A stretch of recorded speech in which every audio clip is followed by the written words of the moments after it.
Okay, meeting will come to order at 1:33, and shall we begin? Manelda, would you call the roll, please? Yes, Commissioner Shoemaker, Here. Commissioner David, Present. Commissioner Gossick-Simon, Here. Vice Mayor Bobby, Present. Mayor Hillman, Present.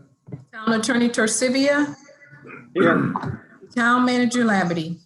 Present. Thank you. Okay, we will rise for the Pledge of Allegiance. And right after that, a moment for silence, I think, would be in order for the George Floyd's family. And also, I think would be in order for the police and the residents that unfortunately have been injured as a result of these terrible riots. Thank you. I pledge allegiance Allegiance To the flag of the United States of America. and to the and republic to the republic for which it stands, one nation, under God, indivisible, Indivisible, liberty and liberty, justice for all. justice for all.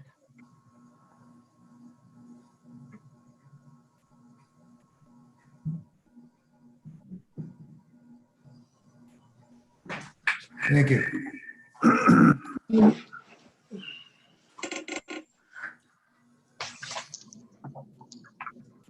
Are there any additions or deletions to the agenda? No. No? Okay. We need a motion to approve the agenda. I move that to approve the agenda. Is Second. there a second? All in favor, say aye, please. Aye. Aye. Aye. Okay. Presentations and proclamations. Marshall, I'm going to turn this over to you, please, to introduce Gordon Thompson.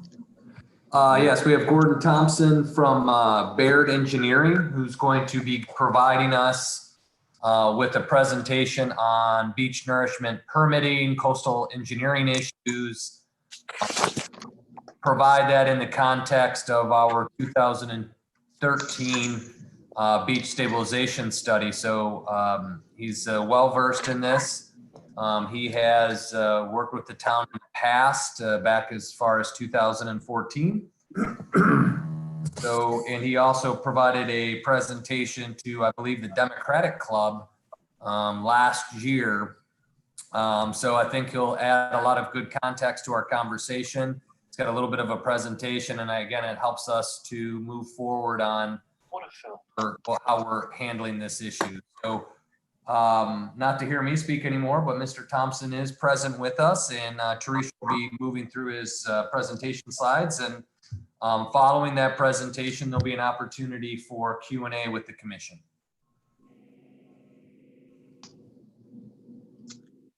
So I guess, Gordon, it's all you, bud.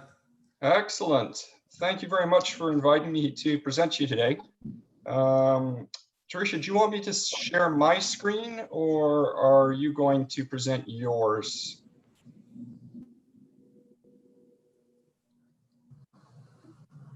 There we go. Okay. Let's see if and are you seeing a full screen, or are you seeing like a side-by-side screen? Full screen. Full screen. Excellent. Okay. Well, again, thank you very much for inviting me to present to you today. Brief outline just to discuss the state of your beach, so you understand how that beach is reacting over several years and essentially several decades. And Mr. Labadie had requested that I discuss the permitting process and then really open it up for questions.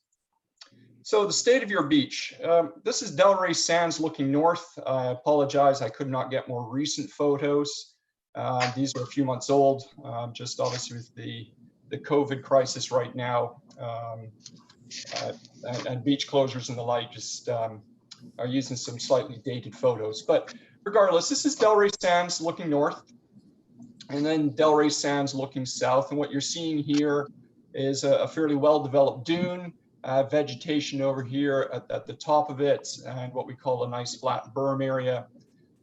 Overall, the beach, this area looks in very good shape. This is a cross-section profile, and this is data I've taken from the Florida Department of Environmental Protection website.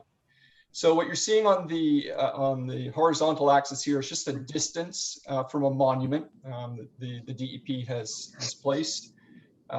This vertical portion here is a seawall. Elevations are in feet and NAVD. So just if you look at mean high water, it's pretty close. Mean high water is just about half a foot NAVD. So the black dashed line is a survey from June 2001. And this orange line is a survey from September of 2018. As you can see, the dune has increased in elevation, very healthy dune system. This is the vegetation portion up for the first probably 50 feet or so. And then a slope down to the water line, total what we would call beach width of 125 feet. So from what we call the upper beach, the dry beach perspective, this is all very promising. But from a coastal engineering perspective, we also want to look further offshore. So this is the same graphic. It's just instead of, I'm going to flip back here, instead of this just going out 300 feet, it is now going out 1,000 feet. And so from a coastal engineering perspective, we consider sand going all the way out, in this case, to about the minus 18-foot contour. And that's really where you see the bulk of your sediment changes, your volume changes. So one of the big takeaways is here, not only is the upper dry beach accumulating sand, accreting, but the offshore portion has also started to show significant volumes of accretion. And this primarily is a function of the beach nourishment work that has gone on in Delray Beach for several decades. And most of the sand from Delray Beach is moved to the south into Highland Beach. And so you're benefiting from that. And you'll see that that benefit is obviously greatest at the north end. And as you work your way south, that benefit starts to decrease. So looking at Toscana, looking north, again, you can see the vegetated dune to the left. That's very important. When large hurricanes come through the area, sea level will rise due to storm surge. Large waves, and you want that last line of defense really to be your dunes. And if you do have a seawall, that seawall is covered with sand in front of it. So Toscana looking north again, fairly healthy looking beach. Ocean Cove looking north. Now you're starting to see the beach get a little bit narrower as we work our way south. So there's Ocean Cove looking north, Ocean Cove looking south. And this dry beach, you can see the bottom of the dunes getting closer and closer to the mean high water line. And when we look at the profiles, we see a very similar trend on that. So whereas it was 125 feet further north, now we're looking at a beach width of about 90 feet. Not as much elevation as you'll see here. Previously, we were at plus 10, plus 11. So not as much elevation. There's still some accretion of the dry beach, which is good. In the near shore area, right in the wave breaking zone, you're not seeing much change at all. And that really is a function of that rock outcrop immediately offshore. So again, looking at the total profile, you're seeing again some accretion of sediment in this area. The decrease in the offshore here could essentially just some of this sand moving onshore, and it will move back and forth, and that's to be expected. And then Highland Beach Drive looking south, obviously we get into the rock outcrops. These are both very helpful to the town, as well as somewhat of a hindrance. So on the north side of these outcrops, they essentially act as coastal structures, trapping some of that sand. On the south side of the structure, you're limiting the amount of sand that can flow along the beach, so they can have a deleterious effect on the downdrift side. But overall, the beach is stable to growing. It will fluctuate between the winter and summer seasons and following major storm events, as you no doubt are aware. The beach is wider at the north end and it narrows to the south, and some of that is a function of the rock outcrops. So again, just looking holistically at where the town sits, obviously Delray Beach is a federal beach nourishment project to the north that's been going on since the mid-70s. And a lot of that sand has worked its way south, as I've indicated. Last nourished in 2013 to 2014, and I believe their next nourishment is planned for 2023. A lot of these planning intervals, though, can be upset by the passage of major hurricanes and when funding becomes available. North Boca Raton also has a federal project, and that was last nourished, as you're well aware, just a few months ago. The next one they've tentatively scheduled for 2026. There is some benefit to the town, mostly south of Yamato Rock. I would not say that a lot of sediment is transported to the north around Yamato Rock, but there is some benefit there. So I'm going to move into the permitting process. And key elements to understand the permitting process, there are essentially two types of permit. If you are looking at work that is landward of the mean high water, you're not doing anything below mean high water, then you will be looking at what's called a CCCL permit, a coastal construction control line permit. They're generally much easier to obtain. The amount of work that is allowed underneath that is somewhat more limited.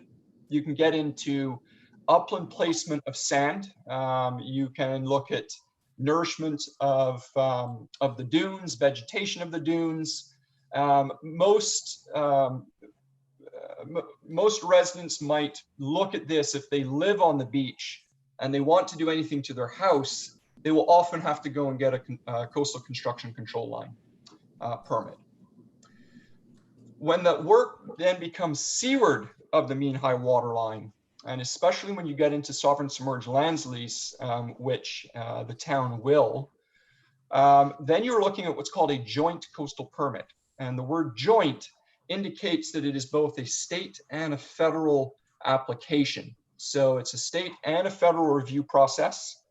They will go on concurrently for a portion of it.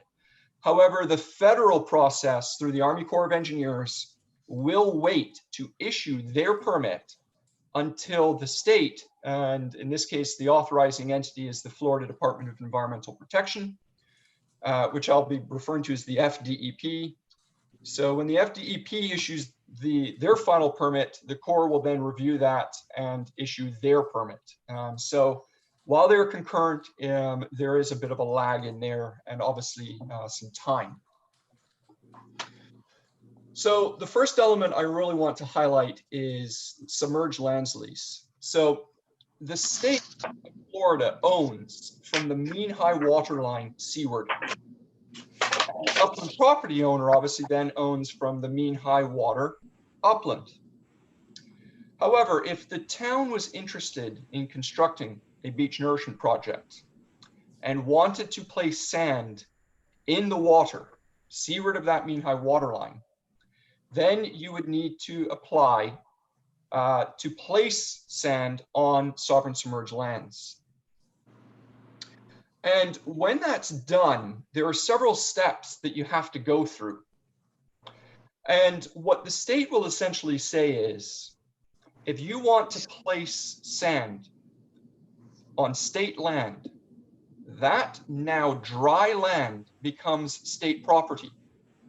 And the way they determine that is they will go and survey the mean high water line prior to construction. And when I say prior to construction, this is often a year to 2 years ahead of construction. The upland property owners must then agree that that mean high water line, which is termed the erosion control line or the ECL, if you ever hear people talk about it, that's what they're referring to.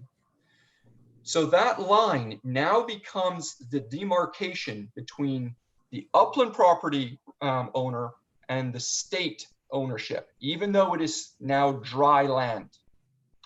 And this has several implications for the upland property owners, which is right now, if somebody is on the beach in front of their property, they do have the right to request that that person leave their property.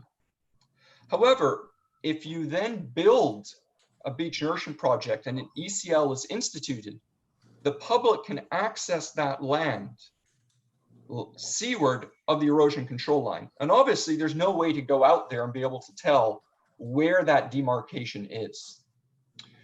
So the upland property owners are generally aware of this, and then it becomes a question of, do they want to give up some of their property rights with respect to being able to go down to the mean high water line. In return, they get a wider and higher beach that will provide value to their property, provide additional storm damage reduction. Please retype Highland 123. Thank you. So with that, the upland property owners, and all of them, must agree to this erosion control line. And then going into the future, every time there is a project to be built, the upland property owner must also grant a temporary easement for the marine contractor to access that portion of the beach that's necessary for construction. And so that sometimes has become a stumbling block for future projects. So I just give that to you as some background for what the implications are with relation to the ownership of land in relation to the mean high water. So moving on, and I'm going to break this into a few sections. The first is the beach fill. So where you place the sand. When you apply for the permit, you're going to describe the need for the project. Is there historic erosion? Is there shoreline retreat? Are the upland properties threatened in some way? So that the state understands that there is a need to build this project. With that, you'd characterize the sand on the beach. So what's the grain size and the color? You know, is it mostly a carbonate or quartz-based sand? There are a lot of technical elements to that, but relatively straightforward. What's the volume of the project, and how long is the beach expected to last? What's essentially the project performance? What are the storm damage reduction benefits? So if there are some properties that are fairly close to the water line, is this a benefit to those houses? And again, that goes back into the project need. And then are coastal structures proposed? Groins, and these are shore perpendicular structures. Are those required, or are you looking at breakwaters, which are shore parallel structures? What's the need and what's the effect? And I will say, if you're looking at coastal structures, there's another added review process to make sure that those structures don't impact the adjacent shorelines. So that's on the beach fill side, and I'm giving you the high-end view of it, but there are a lot of details that both the Army Corps of Engineers and the DEP will consider. The next part is the bar area design. So the bar area is where the sediment is coming from. And to be clear, we call it a borrow site, but we generally do not return any of the sand to the bar area. It's just one of those historic designations. And ideally, when you design your beach fill, you're going to place a lot of the sand up on the dry beach and some of it in the water. And that material will then work its way offshore. And we have a pretty good knowledge base of how far offshore that sand will move. And this is based on decades of looking at those beach profiles. Generally, it's in about -18, -20 feet of water. So the bar area will be designed so that it's well beyond where it will refill because of sand moving off the beach. So when we design the bar area, we'll go out and collect bathymetric data, a side scan sonar, which is essentially a photograph of the bottom surface, seismic data, which is a sub-bottom. So we can actually see the layers of sand and if there's rock in that. So it will actually send a pulse through the water, through the sand, and down anywhere between 30 to 50 feet. And then a magnetometer survey, and this is just looking for magnetic anomalies in case there's a shipwreck. If we find an area that has sand that looks relatively clean, not a lot of rock, then we'll go out and we'll collect vibrocores. And these are essentially 3-inch tubes, generally 20 to 30 feet long. and those are pushed into the bottom or vibrated into the bottom. And that gets us a vertical sample of that sediment. And we'll take that sample and then we'll compare the layers of sand within that vibrocore with our seismic data. And then from that, we'll take samples from the vibrocore and we'll look at, again, the grain size, the color, the silt content, is it carbonate or quartz based? And those type of elements is there gravel in it? And this is all submitted to the DEP and the Army Corps for review. And then the other element is, will dredging the bar area impact the shoreline? Because if we make this area a little bit deeper, you can sometimes affect how the waves will move across that bar area.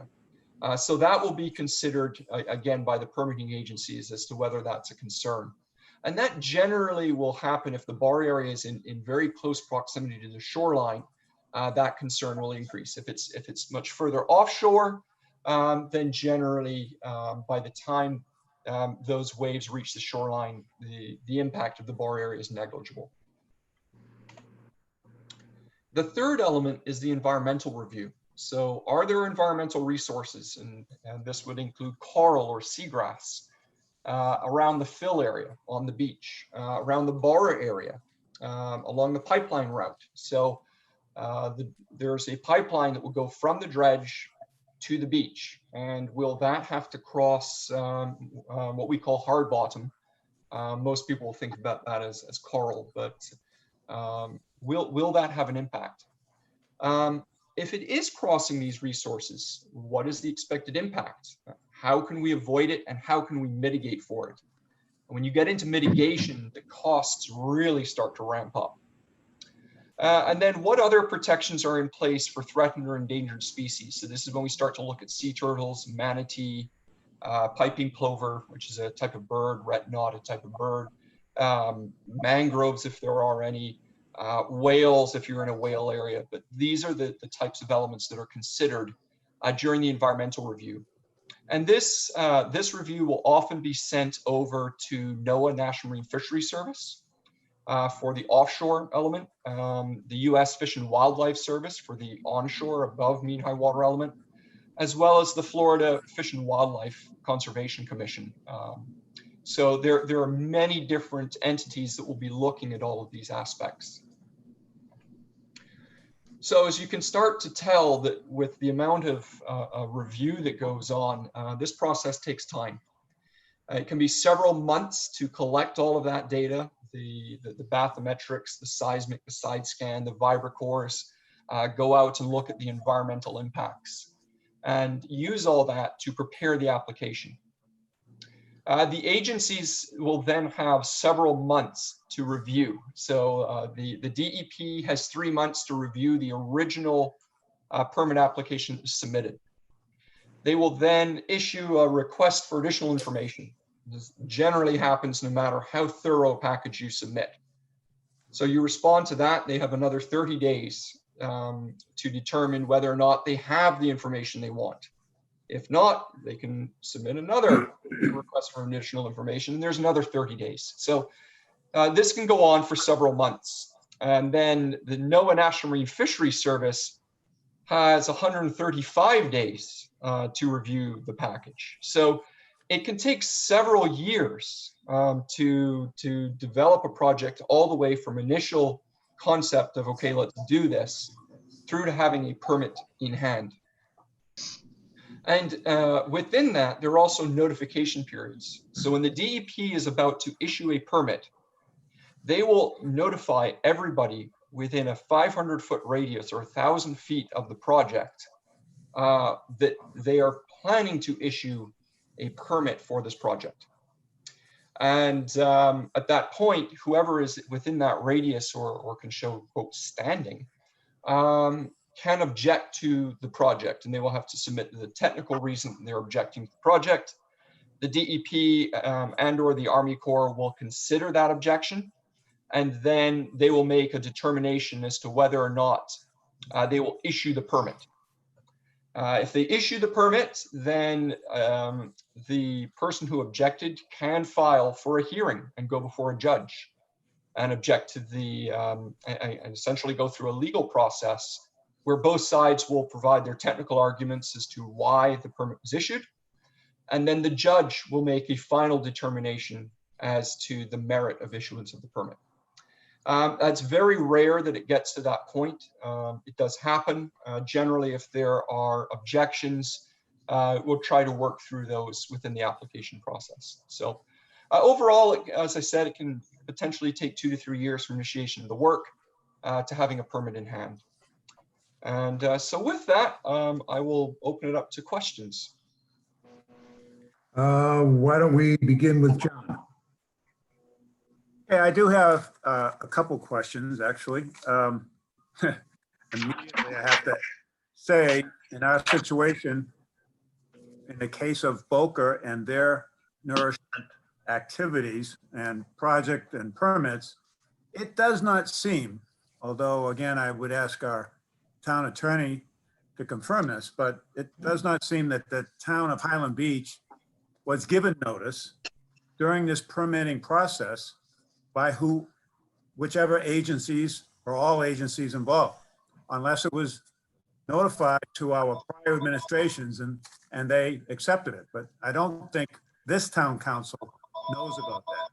And of course, Gordon, you probably know that we have this recent issue of Boca getting this permit with a map that shows the town of Highland Beach being obscured by the label of Boca Raton, North Boca. And therefore, we have a situation where they're dredging sand off of Highland Beach's coastline. So that is a big issue. So could you address that? I do have one other question. John, if I can interrupt for a second. Okay. Marshall had a meeting with the people in Boca. And maybe it would be good if he brought us up to date on that, because there is some additional information that I think we all need to hear about. And that might help us with some of the questions we have for Gordon. Very good. Marshall, can I turn this over to you to update everybody, please? Yeah, I'll go over my notes briefly. Again, I'm still in the process of verifying all statements, but I did have a wonderful conversation with Jennifer, the Coastal Resources Manager for the city of Boca, to kind of go over their project. From what we did, all of these studies and processes that Gordon has identified and said had to be complete have been complete. Notice was provided. Again, the notice goes into that administrative book that Glenn's partner had identified. So but what's more interesting is that the city of Boca did reach out to the town of Highland Beach, to administration. They did reach out to the town manager and the public works director. Had a relatively lengthy conversation. I don't know what that was, but I did see that the town manager at the time did provide some type of report to staff, and I would imagine commission, to that effect that Boca was considering this project and it involved sands. Interestingly enough, I did find some help that Gordon had provided to us back in 2014, which was good to see. So obviously we had questioned the borrow areas, and Mr. Thompson did provide us like all of these borrow areas in the air offshore. At that time in 2014, I think it was Miami was considering reaching up here to grab the sand out of our borrow area. So we were notified and engaged by Boca. And basically what I got from the city is that's their best management practices, to be good neighbors and engage us. So I'm looking to get the rest of the emails and documents to share with you all that, you know, in fact, from what we found from an internal review, we did know. I don't know the commission's conversation from that. I'm going to start looking into minutes, and I'll probably have Linelda to help me with maybe getting some more documents from Boca to see what they have. But again, it was a good conversation. This project that was just completed was an $11 million project. It was managed wholly by the Army Corps of Engineers because it was fully federally funded from Hurricane Irma. So all the dollars are there. The city of Boca is responsible for providing the inspection reports and the pre and post construction documents that have to be done. And then there's 3 years of monitoring following, for which I've asked Jennifer if they don't mind providing those documents. So you may see boats. I know I shared it with the commission, and I'll let those that are watching. You will see boats from time to time out there, and they're basically surveying the borrow area to ensure the damage was done from that construction project and to see what, basically how that material sloughing back into the borrow area, make sure everything was followed. Again, they were collected from about 2,500 to 3,000 linear feet offshore. They took just over 500,000 cubic yards of material. There was no environmental impact. They did that borrow impact assessment, whatever the true technical term that Mr. Thompson was going over. They did, of course, complete that. And again, they are looking to return in 2026. City of Boca is willing to work with us if we wanted to partner with them to do a joint project. They're more than willing to do that and participate with us. I'm sure there's some legwork on our end, but that would be done by 2026. The next project that they are anticipating will cost about $15 million, and barring any more hurricanes, that would be on their dime. So the $15 million would go. Some of the other stuff that I had learned is that if we want to become a federally funded or federally cost share type of project, we would, I believe, have to become a critically eroded beach designation. And I've reached out to the DEP to see what that involves on our part. And maybe it's worth that we get that designation should we decide in the future to do a project. At least we're prepared for it. So again, I'm still doing a little more research so I can give you more details. But it appears what they said is true, that they did reach out. They did meet with us. They did inform us. And they informed us 6 years prior to doing their project. There's not an additional public notice prior to the 2026 meeting because they have a full entitlement permit to go and do that next dredge. So we're at the staff level are still trying to pull all the materials together as it relates to, and I may steal a little bit of Mr. Thompson's thunder, or I will speak in elementary terms and he can give us greater detail. When they did their permits, they used state coordinates, not jurisdictional names, to identify a location of borrow areas for permitting. So regardless of what name is associated with the map, they use Latin long coordinates from the state to do all of their work. So it's based on those are the identification markers rather than the town. I did send the commission the 2020 DEP report. It clearly identifies Highland Beach on that report, which identifies the history of each of the projects from all the way from Miami, all the way up to, I think, St. Lucie. I believe that report identified it, and it showed all the critically identified beaches and then their projects that are forthcoming. So we're still trying to get some more information to see what kind of conversation maybe the previous commission had and shared. But again, they did reach out, and their project and the North Boca project got initial authorization, it appears, in 1988. So again, I'm still doing research. I will get, when I assemble all of those things to verify statements and how did we respond previous to everybody here in the room or in the Zoom room, I guess. Prior to all of us, what did the commission do with that information? So I will provide that to you as we move forward. Okay, thank you. Good information. John, I'm going to shoot it back to you now. Thank you, Mr. Mayor. Well, first I have to say, wow, that's a lot of new information. Right. Disappointing, and it will be very disappointing for a lot of citizens in the town, residents that were not aware of this, obviously. That's why there is such a It's continued- brand new. Just came to us in the last few days. Oh, yeah, no, I understand, but obviously, this is something we didn't know about and clearly was done by past councils, and most of the town didn't know about that. It'd be hard to understand why it wasn't in the minutes somewhere, so I have to believe the town manager will be able to dig up something that defines it. But no matter how unfortunate, I guess is the respectful way to say it, that lack of action was, we still have a primary goal, in my view, which is to ensure that no further sand is taken from in front of our beaches.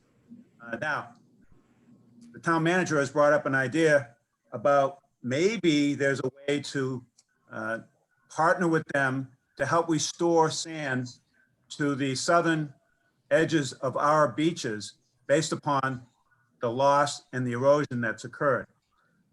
So that'd be one action item that I believe would be important that I've noted here.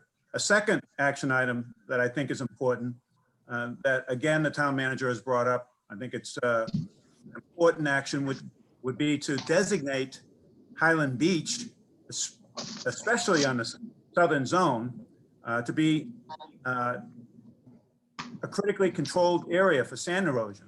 There's a process that you need to follow for that. Yep. I would certainly recommend that we do that, and I would present that to the mayor to take that and just decide how we want to move forward with it. And then third point is we've got to find a way to make sure that we stop the loss of any further sand by Boca or anybody. While it's fortunate that we've benefited from Delray Beach and the sand that has naturally moved south, obviously that was a unintended consequence. But at the same time, the unintended consequence is the loss of sand at the southern end. Okay, so those are the 3 points I would make there. And it will be, again, because of the interest in the town, I think many members are outraged by the loss of the sand and the consequences, what it could mean, especially in terms of a potential breach barrier reef in the event of a major storm. Okay. So I know that there'll be more discussion about that, and I know there's a lot of interest on the town council and by our attorney and certainly by the residents. So I don't want to belabor all of that. But as a separate topic for Gordon Thompson, a question. I saw on the illustrations that in some areas, the sand can be stopped by rock formations. And that it captures the sand that slides off the beach with the natural wave action and current and so forth.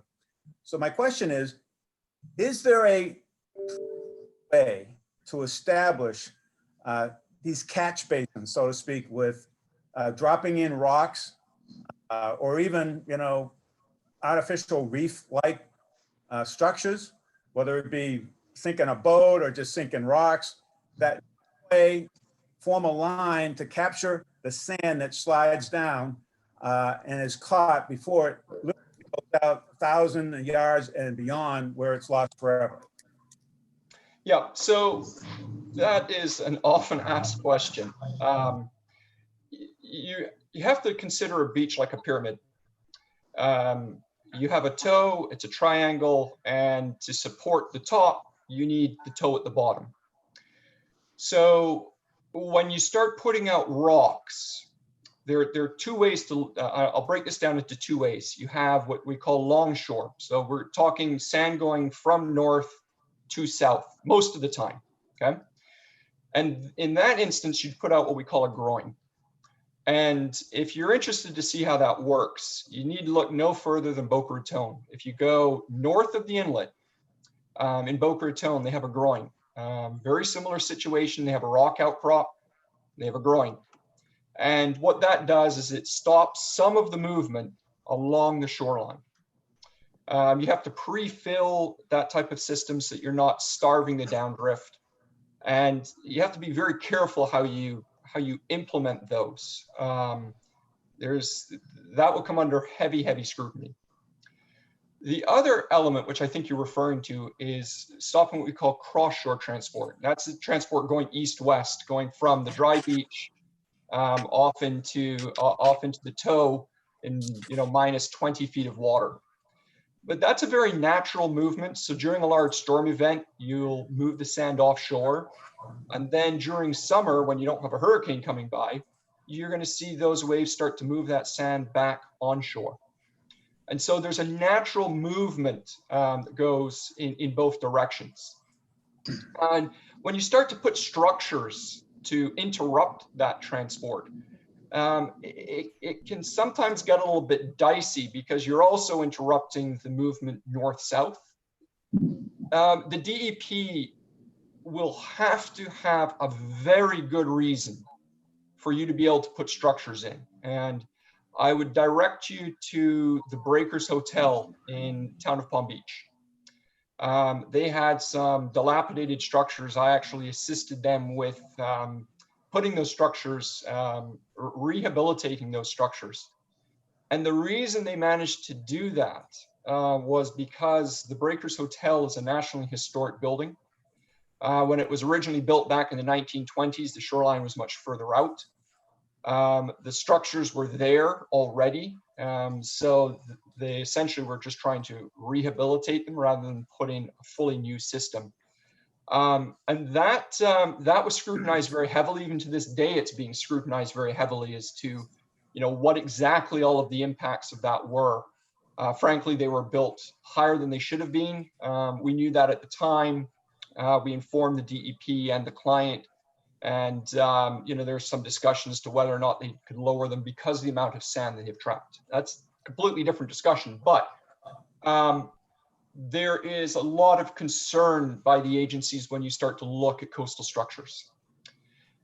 Before you put in a coastal structure, they will pretty much push you to putting in a beach nourishment project. And because generally the way I best describe it is structures don't solve a problem, they simply move it around. So if I hold sand on a beach that's on your property, the neighbor next to you doesn't get that grain of sand because you've held it on right in front of your house. So the person that's what we call downdrift, in this case to the south of you, would not get the benefit of that sand. So their beach will start to erode more quickly. So really what you've now done is you've just transferred that erosional problem to your neighbor. And so you have to show that there's more than just a transfer of the problem, that you are actually putting in a solution that addresses both the updrift as well as the downdrift portion of the project. So I often caution about looking at coastal structures as being a solution because they can raise as many headaches as they solve. So I would just leave it. I'd probably leave it there. Yeah, if you have more questions, I'm happy to answer them. So just a clarification, and then I can turn this back to the mayor. Thinking not of groins or jetties that would be perpendicular to the shore, but in fact to go out, say, a 500 yards or whatever, to create a wall that's parallel to the beach that would capture the sand that would slide down from the beach before it goes all over into the deep water. Yep.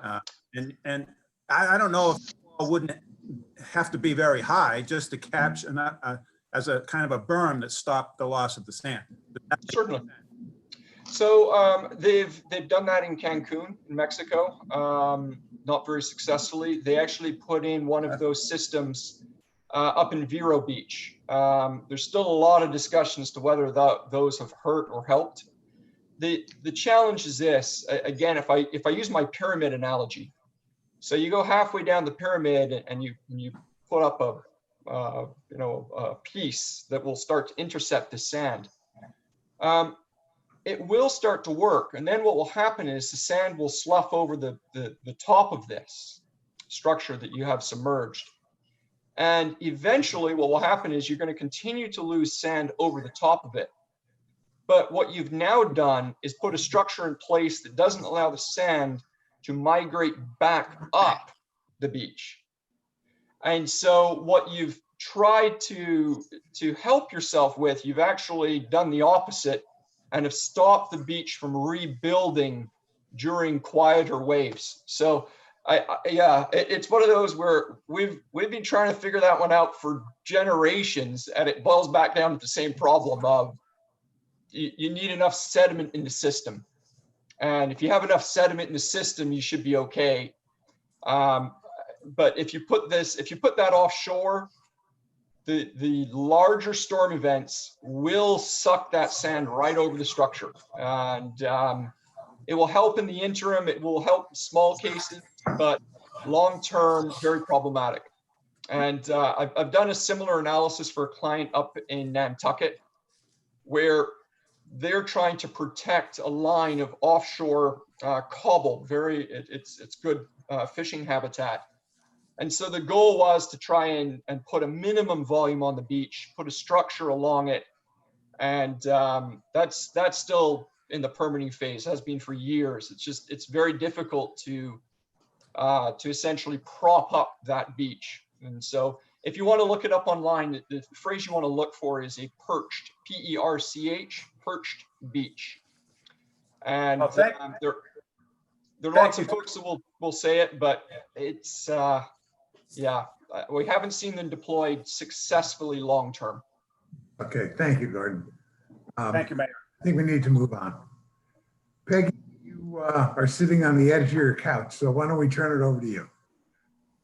Thanks, Doug. Okay. All right, thank you, Gordon. I did see Gordon's discussion a few months back at the club, and I do have some questions. Furthermore, I have some questions from an anonymous resident who left us a package that I copied everyone in the commission on, so I'll ask a few others.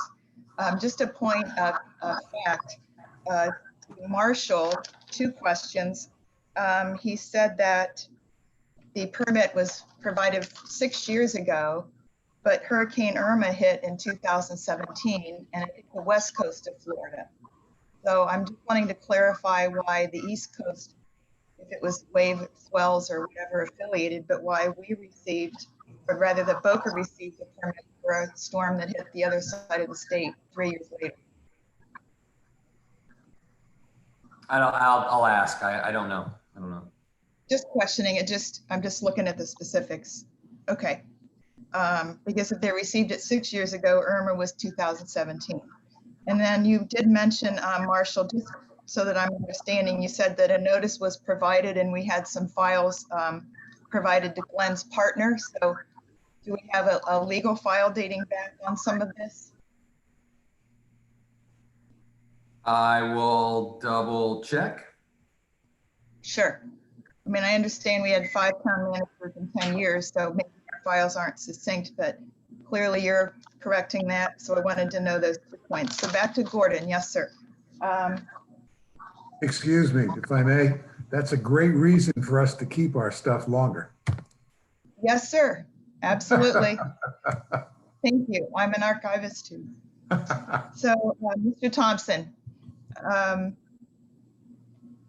what is the big picture here? I'm wondering in terms of continuing to remove sand 20 years in the past, a permit to Boca Raton 28 years in the future for a total of 48 years. What is the overall viewpoint when it keeps washing away? A resident provided photos for all of us shows that the sand at the north end of Boca Raton, south of Spanish River Park, has already washed away from some of the dredging in March. So what's the purpose if it keeps washing away to oceans far away? Sure. So I wasn't involved in the Boca Raton project. What I can tell you is the initial project, and we get this every time we build a beach project. Once you build it, they build it on a very steep slope, 1 on 10 slope, maybe 1 on 15. And they do that for construction purposes. Then once you see that first major storm event come in, what will happen is, I go back to that pyramid example. You have an overly steep pyramid and it will naturally pull that sediment offshore. So it looks, when you just look at the shoreline, it looks, oh my goodness, the beach is eroding. I mean, it's half of it's gone. Yes, half of it has moved. It is not, by definition, it hasn't eroded because the sand's still there. The shoreline has receded, but there hasn't been erosion. It's just a movement of sand from the dry beach and the steep profile to the offshore portion. And I can provide you some literature on that. It's very, very common. And you can see what the basis for that is. So it looks as though it might have eroded quickly. I can almost guarantee the sand is still there. Long term, when we start to talk 50 to 100 years, how much sand is available? That's a very good question. What I can tell you is this. There is sufficient sand in Palm Beach County and north for several decades worth of continued beach nourishment. Broward County and Miami-Dade County have a problem. They do not have or haven't exhausted a lot of the sand sources close to the shoreline that they can dredge. Several years ago, I'll get back to that. Several years ago, the Army Corps was looking around all of Florida as to where can we go to get sand for the Miami Beach project. And that obviously created an uproar in many of the counties, Palm Beach included, going, whoa, don't take our sand. Which is an interesting concept because technically that sand belongs to the state, right? So when you get into this sovereign submerged lands, it is state resources until you get into federal water, and then that's a whole nother issue. So they were looking at whether or not the state would and could take sand from state water, let's say in Palm Beach or St. Lucie or Martin County, and transport it all the way down to Miami-Dade. That's it's still an ongoing question. If you look at the benefits of beach nourishment, and Miami Beach is a good example. I can show you photos when Miami Beach used to be a seawall. And so if you look at the economic benefits that beach has brought, not just Miami Beach, but the entire state, it's huge. It's on the order of 850 to 1. So for every dollar that the taxpayer has spent, they've got 850 back in tax dollars. How that continues on 50, 100 years from now is a very good question. And that's something that as coastal engineers, we are looking at. In terms of recycling sand and and most of what we term erosion, there's been lots of studies justifying this. Most of what we term erosion is occurring at the inlets. So if you look at our inlets, that is where a lot of that sediment is essentially being stored. And some of these inlets have been cut, such as South Lake Worth Inlet. Boynton Inlet is a cut inlet. It's not a fully natural inlet. So there's a lot of sand that gets stored and gets taken out of the beach system and is stored offshore. So if you look at where the state is at on the East Coast right now, we're fairly far ahead in putting a lot of sand on the beach and having beaches actually in a state where most of them are stable to accretionary. Highland Beach is one of them. Going back to the earlier discussion of can we be deemed a critically eroded shoreline, that is going to be an uphill challenge for the town. I will just tell you that right now, because you have benefited from Delray Beach. So they'll look at about a 30-year period of how has the shoreline changed. And Highland Beach, as I showed in those first graphics, the beach is actually accreted. So it will be a difficult act to define it. However, you can, I think, and this is something I said to a previous town council 5-6 years ago, really where you may want to focus is in the upland. You have control over the upland. Property owners have control of the upland. And what you would want to look at is placing sand in the dunes, building up the dune system. And then when there's a large storm event, that sand will then naturally migrate offshore. Yes, you quote, lose the dune, but you've lost it for the exact purpose it's there for, which was to protect the upland properties. And then you build the beach out. Now it's not as grandiose and it's not as quick and easy. Well, easy is not the right word and quick's not the right word. Let's just say it's different from a beach nourishment project that's placing 500,000 cubic yards. You might be placing 50, but you have that option available to you. So anyway, sorry, I've rambled on here. I'll see That's if you have okay. any clarifications on that. No, understand. There are two situations here I'd like to separate out. One is beach renourishment by Boca del Rey, us, or anyone. That's one issue. Yes, the beaches need renourished. Yes, we can't go out of the front door and step into the ocean. I understand that. But what about some considerable research on the impacts of corals? And what about not renourishing beaches at all? Because according to, let me get my list,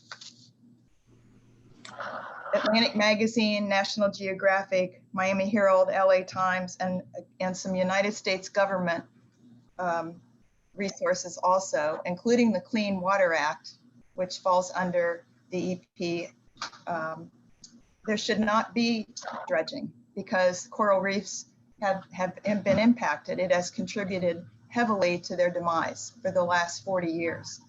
So why are we dredging? And I wondered if you could direct that. Yes, we want our beach, but we'd also like to have our reefs. I can tell you I dived out here 35 years ago, and it's not the same as diving out here last week. Not the same.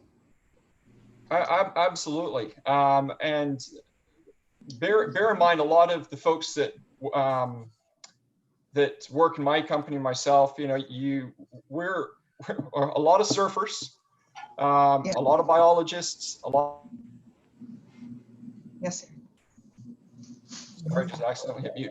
So we're concerned about that as well. There's no doubt about it. There have been instances, and more so going into past history, where there have been impacts to coral reefs. There's no doubt about it. When you start looking at the Clean Water Act and various items related to the environment, you can look at any of the permits that are issued. There are turbidity monitoring controls. There are offsets from the reef for dredging. Depending on how close the dredging is or could impact a coral reef, they may ask that you go out and put in sedimentation plates. And so a lot of this is monitored. And so in that section I was saying with the environmental monitoring, they have the pre-monitoring, they have immediate post-construction monitoring, and then they have monitoring for several years after that. And so this has been going on, well, pretty much from the start of my career about 20 years ago. The monitoring environmental controls that have gone in very much have improved and are continuing to evolve over time. The question becomes, and again, I'm gonna look into Broward County. They have, and there's what's called the Reef Tract offshore of Southeast Florida. And this Reef Tract goes up through Highland Beach. A lot of those rock outcrops are part of the Reef Tract. But if you look at the bathymetry, and if you're a diver, you know exactly what I'm talking about. There are these lines, north-south lines that are essentially historic shorelines, for lack of a better description. So there are these reef tracts, and some of them are very close to the surface and extrude from the surface and are close to the shoreline. And this is very specifically in parts of Broward County. And so there's a limit on the volume that Fort Lauderdale, for example, can place on their beach, because there's a look at how far offshore that sediment will move. Again, the pyramid, the toe of the pyramid, where does that toe in with relation to those reefs? And we look at that in Southeast Florida and in specific instances. The west coast of Florida has something very similar. So this is something that has been specifically looked at, and that is where NOAA National Marine Fisheries Service, the U.S. Fish and Wildlife Service, Florida Wildlife Commission, FWC, it also goes by FFWCC, That's specifically what their purview is, even within as commenting agencies to the DEP and the Army Corps. That's where they come in, is to look and make sure that the best practices are being implemented, and consider whether or not, if there is a project that's going to impact hard bottom or some other environmental resource, how is it being minimized? If it can't be, and if it is impacted, how is it being mitigated? And is that mitigation sufficient? So that's the best I can tell you, is that everybody's fully aware of it. And we continue to follow up and look at that. But yeah, it's been a concern from day one in this industry, and it continues to be a concern. Thank you. Anything else, Peggy? Peg? I think we lost her. Peggy? She's muted. Why don't we move on to Evelyn, and when Peggy gets her internet back, we'll pick up again. Good afternoon. Thank you for coming, Mr. Thompson. First question. Things have been tossed back and forth here. Has our beach been negatively affected by this dredging? I would say it's too soon to tell, because it will take several years of a revised wave climate to be able to distinguish whether or not the beach has been impacted or not.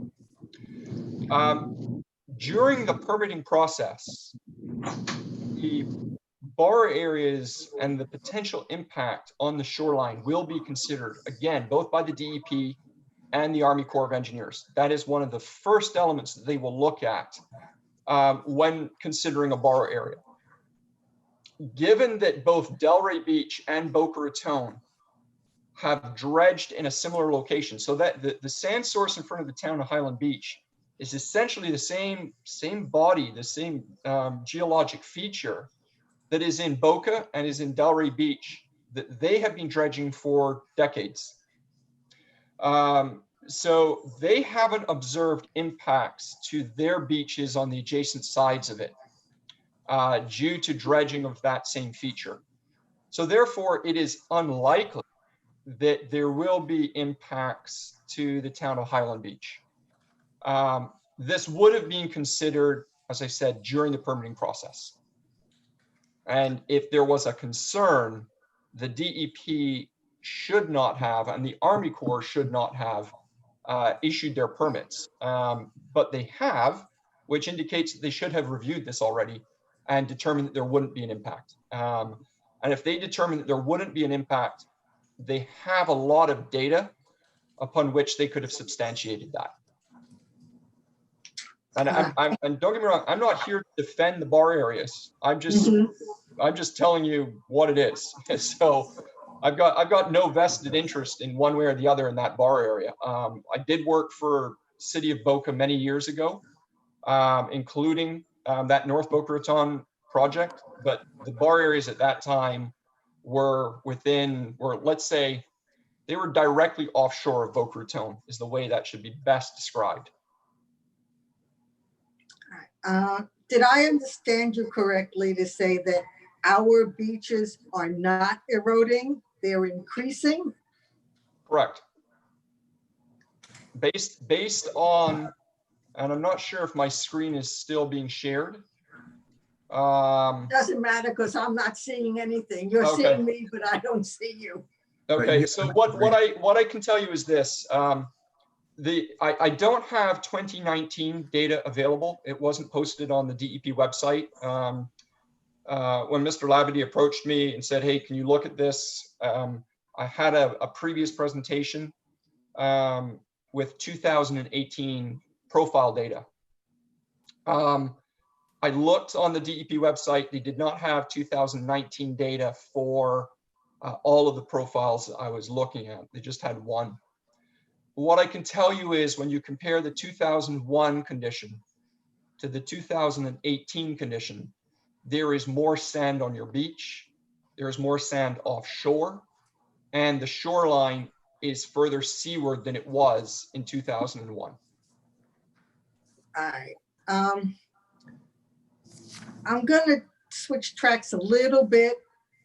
Because of climate change, our shorelines are disappearing essentially. What's gonna happen in this area in the next 50 to 100 years, do you think? I mean, I understand it's a guess. Sure.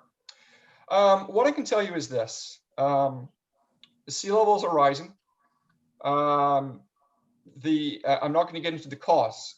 Sea levels are rising. You look at any survey instrument that's been looking at this. The closest one is Key West. It's been going on for 80, 100 years. But if you look at the long-term trend, sea levels going up. What I can tell you is with relation to a beach, beaches will move up and back with sea level rise. That's just the way beaches naturally respond to sea level rise. The problem that we have is that we have a fixed line because we have development along the shoreline. Right. So therefore we cannot move back. However, what I can tell you is that if you look at the volume of sand necessary to offset sea level rise over the next 20 to 30 years, you can build out enough beach to offset sea level rise. And when you start to get into the very high rates of sea level rise, obviously that time period starts to come down. But over the next 2 or 3 decades, and frankly, to even go that far, maybe and definitely beyond, I don't have a crystal ball. I'm just going to say that it's going to continue to go up. Whether it accelerates, and the rate of acceleration is open for debate. Beach nourishment will naturally allow for an increase in the beach elevation if there is enough sand. If you don't have enough sand, the shoreline will recede, the beaches will deflate, the sand will move offshore. If you nourish the beach, you can offset that impact. What I will tell you as a commission is that the concern is not necessarily on the beach side. The concern is on the intracoastal side. Exactly, the seawalls. Seawalls on the intracoastal side. And also when you look at flooding, rainfall, and our company has been involved in some work looking at Hurricane Harvey and rainfall in Houston. And what we can tell you is that rainfall is increasing. And when I say increasing, I'm talking about the heavy downfall that is increasing. And that is going to be a bigger challenge, in my opinion, over the long term, dealing with drainage, stormwater and water supply, and inundation from the intracoastal side coming in. Less so looking at how the beach is going to perform under, let's say, half a foot of sea level rise. The beach will be able to manage it. It might be a little thinner. You have options available to you. On the intracoastal side, you can build a higher seawall, but a higher bulkhead. But because of the geology of the rock underneath it, you're going to get seepage. And how you deal with drainage is going to be your challenge. That's interesting. Yeah, and I can see that where you can build it higher, but it may not help. It's going underneath. And again, there are ways to address that. There are civil engineering solutions to address that. It's just it's a cost issue. No matter what you do, it's going to be very expensive. Yep. None of this is reasonably priced. I guess I know that actually not long ago, maybe 6 months ago, if that much, there was flooding on the ocean side of A1A. And apparently it was because not from rainwater, but water that came up from the beach all the way to the road. How do we stop that? You build a higher dune. Right. A higher and wider dune.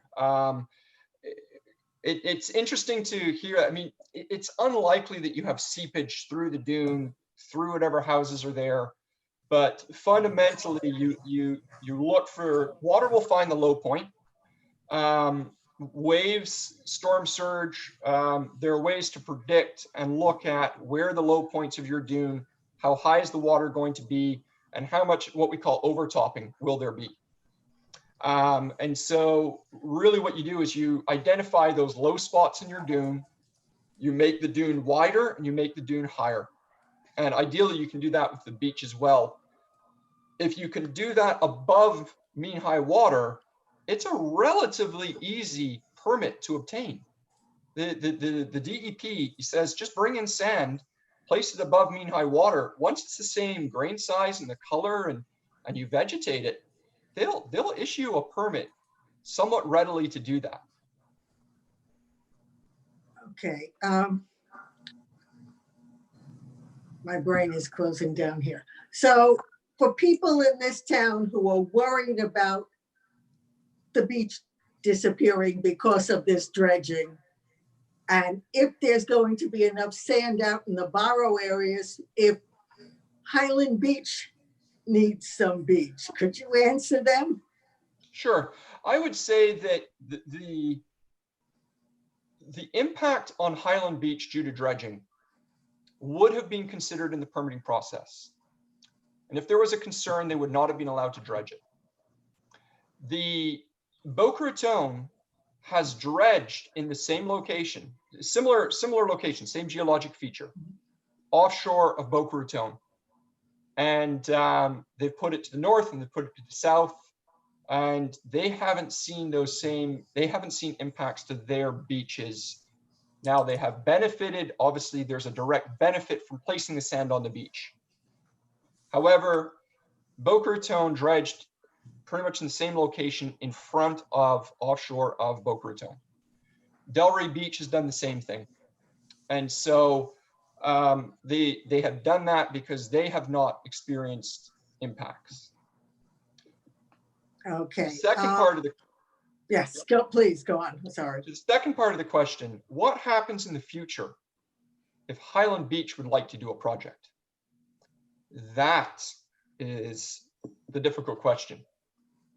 So if it continues and Boca moves the whole way through, and the bar area likely extends further up into Delray Beach, right? If I look at this correctly, they haven't gone the whole way through Highland Beach with their permit. That geologic feature could extend further north.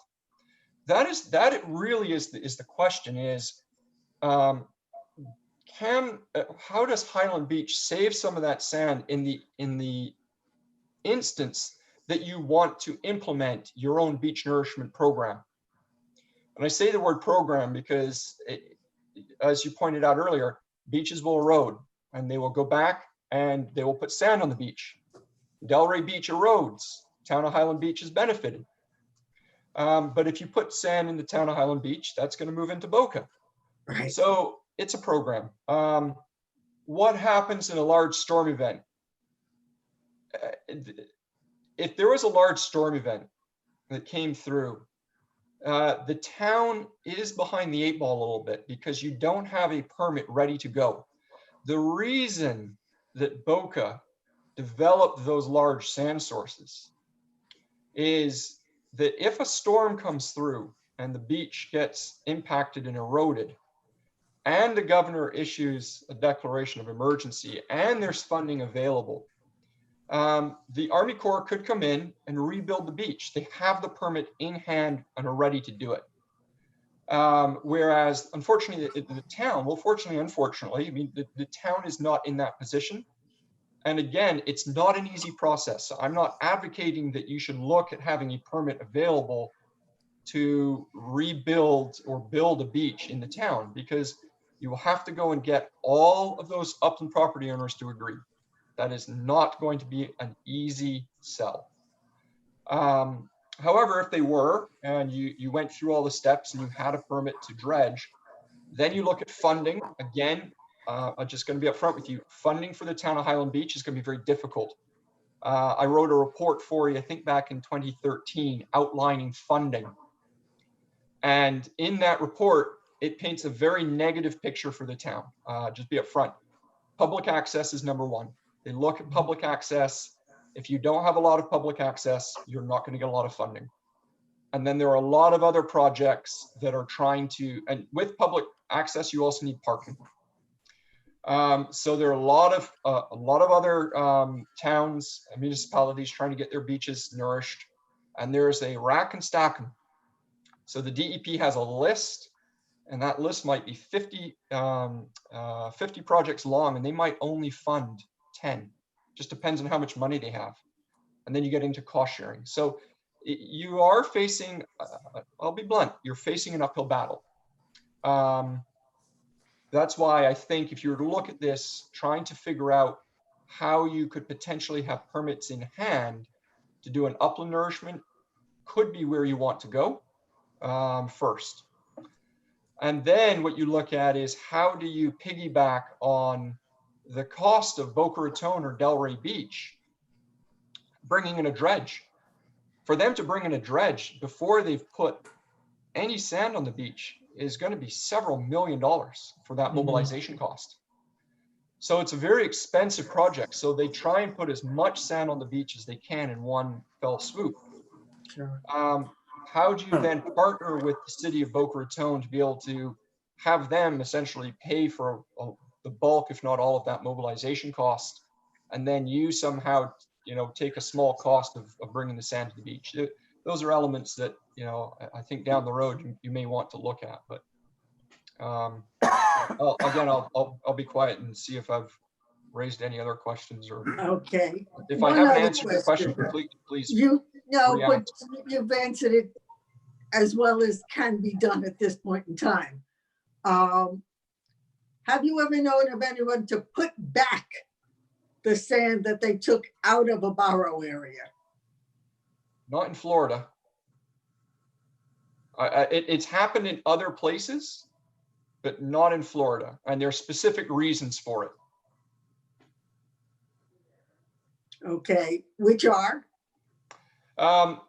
I've seen it done in Louisiana where they had a bar area. This is a project I worked on. I dredged a bar area. A following project was being constructed. They had a layer of 6 feet of mud, clay over the sand they wanted to dredge.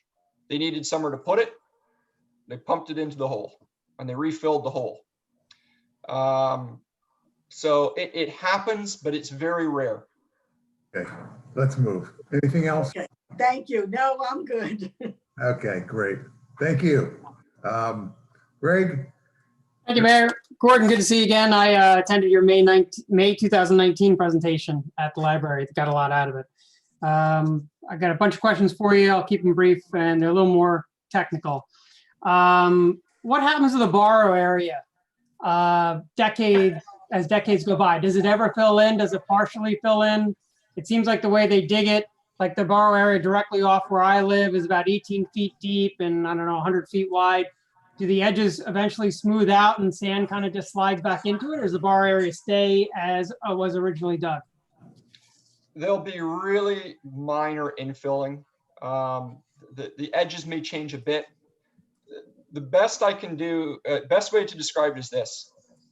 Delray Beach and Boca Raton have dredged 1988 for Boca, 1974 in Delray Beach. Again, same geologic feature, rough distance off the beach. You can take high quality, high resolution bathymetric surveys of those bar areas. They have not changed much. You can almost still see some of the markings of where the dredge was. It's a very unique shape. It's like a series of crescents. Mm-hmm. And you can look at some of that data from bar areas that were dredged 20, 30 years ago, and you still see those crescents. So there'll be some minor movement, but generally they don't fill in. Great.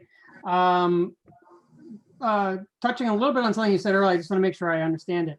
Borrow areas, are there any rules or standards about proximity of borrow area versus where the town is that's using it? Is it commonplace for a town 3 towns down to come to a higher borrow area? Or as you talked about Miami coming up, Are there any standards or is there any sort of rules around that, or is it really up to the state? It's up to the state. You get into what are called the sand wars. You know, this is my sand, and there have been some cases on the West Coast where they're looking at ebb shoals between two towns, and they try and alternate. You know, I get this time, and you'll get it 3 years from now, and they generally adjacent towns will try to work something out. You'll sometimes see. Let's back up. The cost of nourishment is directly related to the distance that borrow site is from where you're trying to place it. So there's a reason that Boca Raton started immediately offshore Boca Raton. That's the cheapest sand.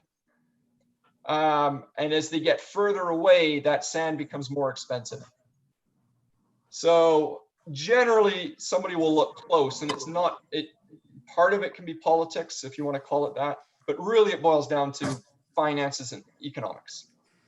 You don't often see towns in the situation that Town of Highland Beach is, because normally you see one town, and most of them have a program in place.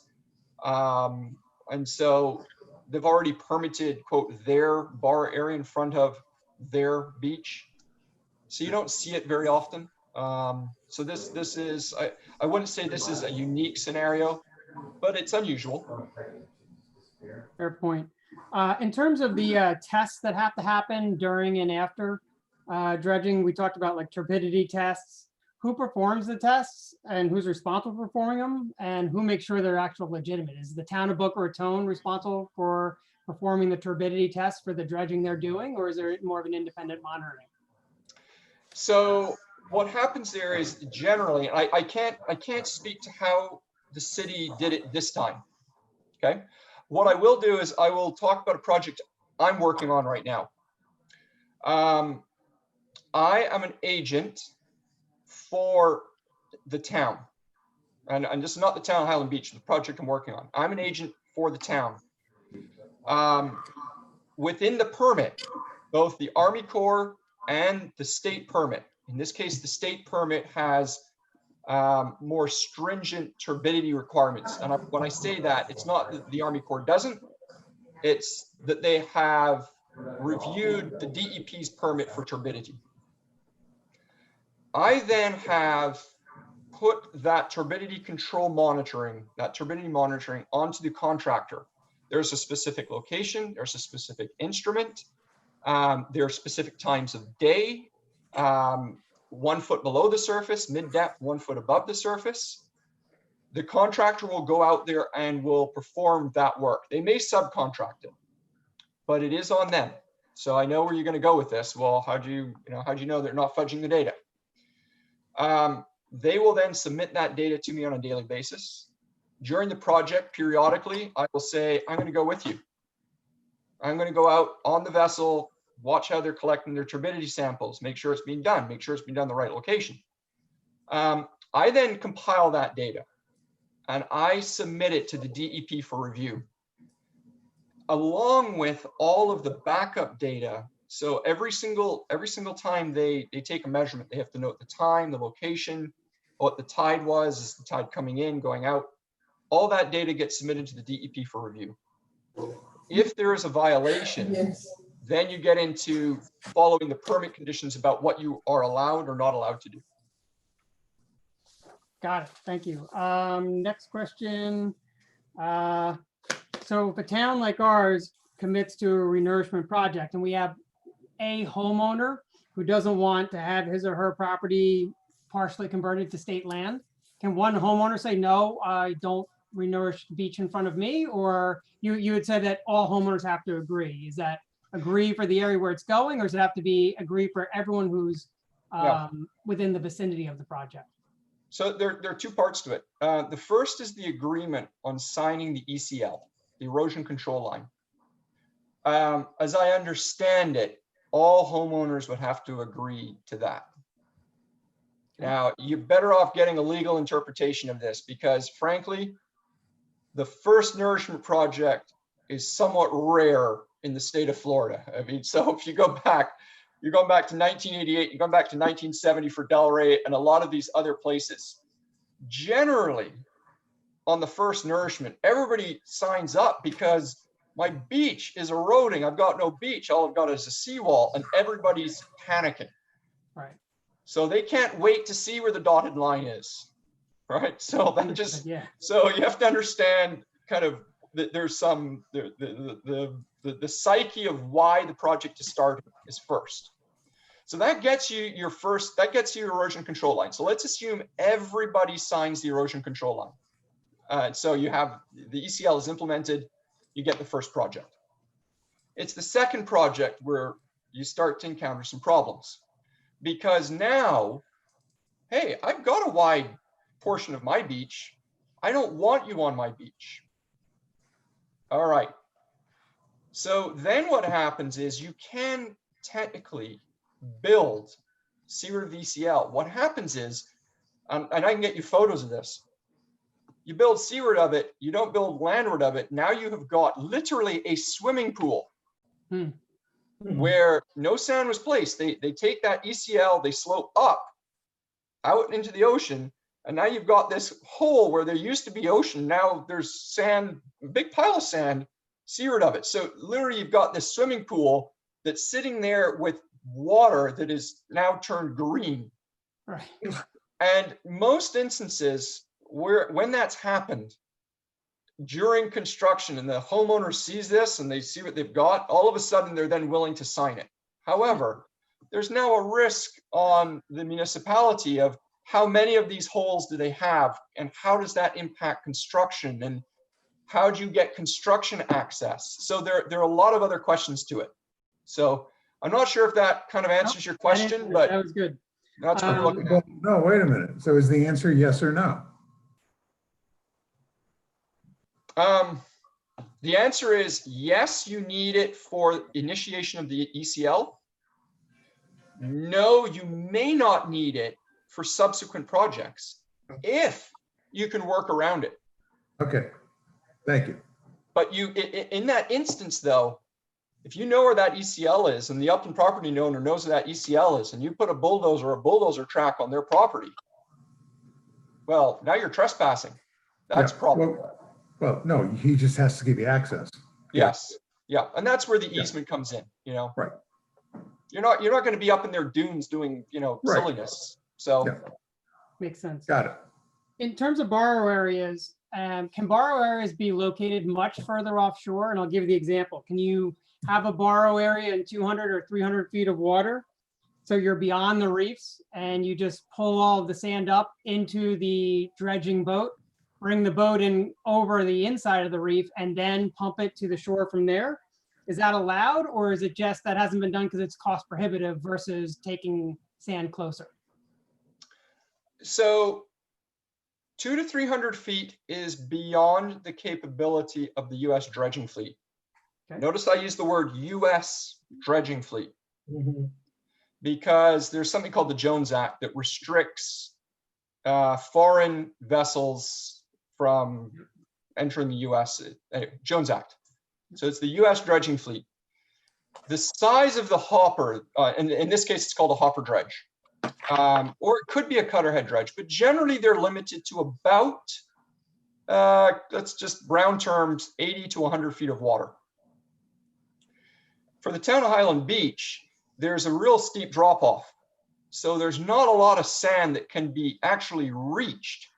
Once you get 2-3 miles offshore, you're in 3,000 feet of water, right? That's just, it's not practical. So there's just not a lot of sediment beyond where you can actually reach that material. So it's not a function of not being allowed to, it's just there's not equipment capable of doing it. Got it. You talked about placing sand in the dunes on the upland side.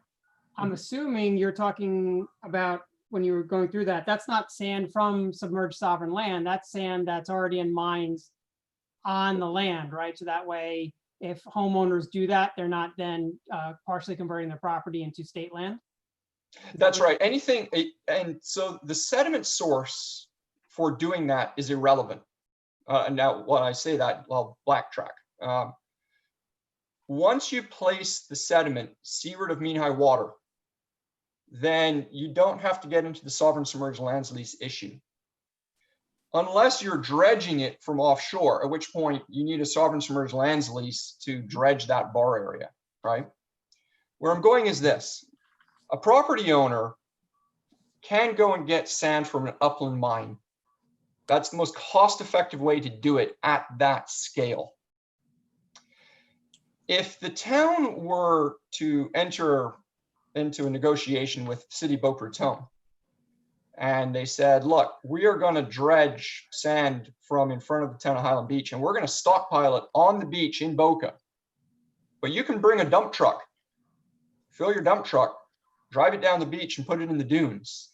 That would be allowed. And that will not cause any conversion from private to public? No. Interesting. Great. Just a few more quickies.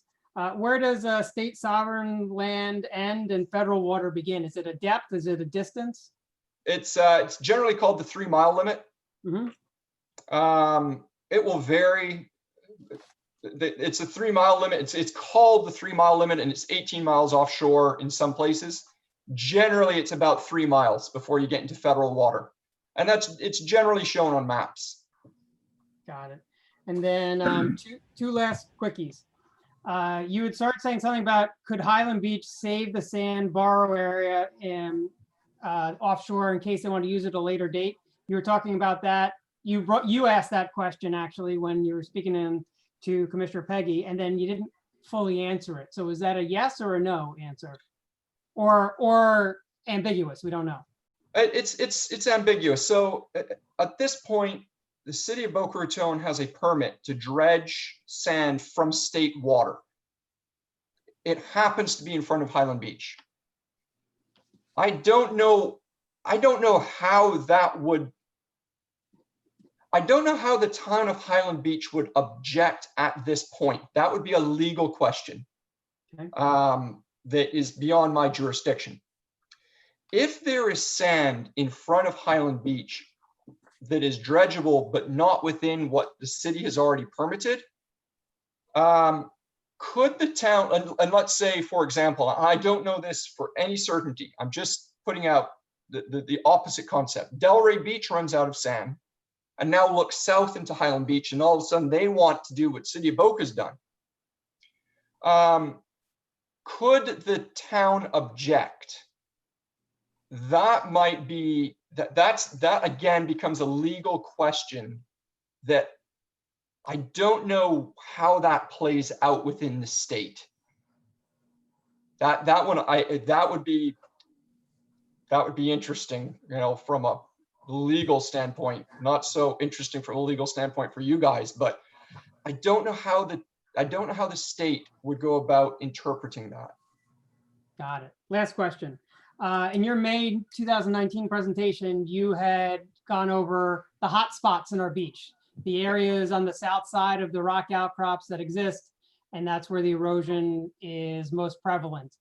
Have you done any further work or research or have any further thoughts on the PEM systems, which basically release that hydrostatic pressure and supposedly allow more sand to accumulate?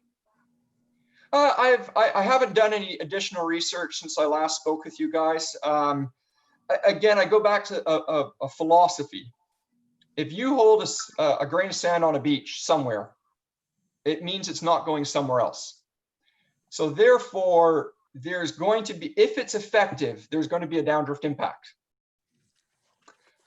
If it's not effective, then, well, it's simply not effective. The PEM systems, the literature I have seen on the PEM systems have not provided definitive answer that they're effective to me. Great. Thank you for your time. Yeah. No further questions, Mayor. Thank you, Greg. I just really have two follow-up questions. You've answered everything that the commission has thrown at you, and thank you, Gordon. Oh, my pleasure. Well, I can't answer all of them. Very knowledgeable. I'm going to go back to if we were to partner in what is it, 6 years, 5.5 years with Boca and stored sand on their beach, how long could one actually store sand on their beach? Ooh, that's a tough one. And how do you do it? How do you go about doing that? When I say store on their beach, I'm probably, what I meant to, I should have clarified, is probably for the duration of construction. No, so you just. So when they're pumping, they'll there pump for- the stockpile and they'll continue down. And while construction's ongoing, you know, at that point, you probably have a month, 2 months. Gotcha. Okay, it's part of the process then. That's the way I would look at it. I don't know that you would have, I don't know if you could store it, let's say, come back in 2 years. Yeah, It is that's something what I I'm was- looking at with another client in a different state, but it's a fundamentally different scenario. You know, you get into habitat and time of year and Yeah, you could do it. potential storms, et cetera. Yeah. Yeah, it's definitely, once it's on the beach, it's at risk.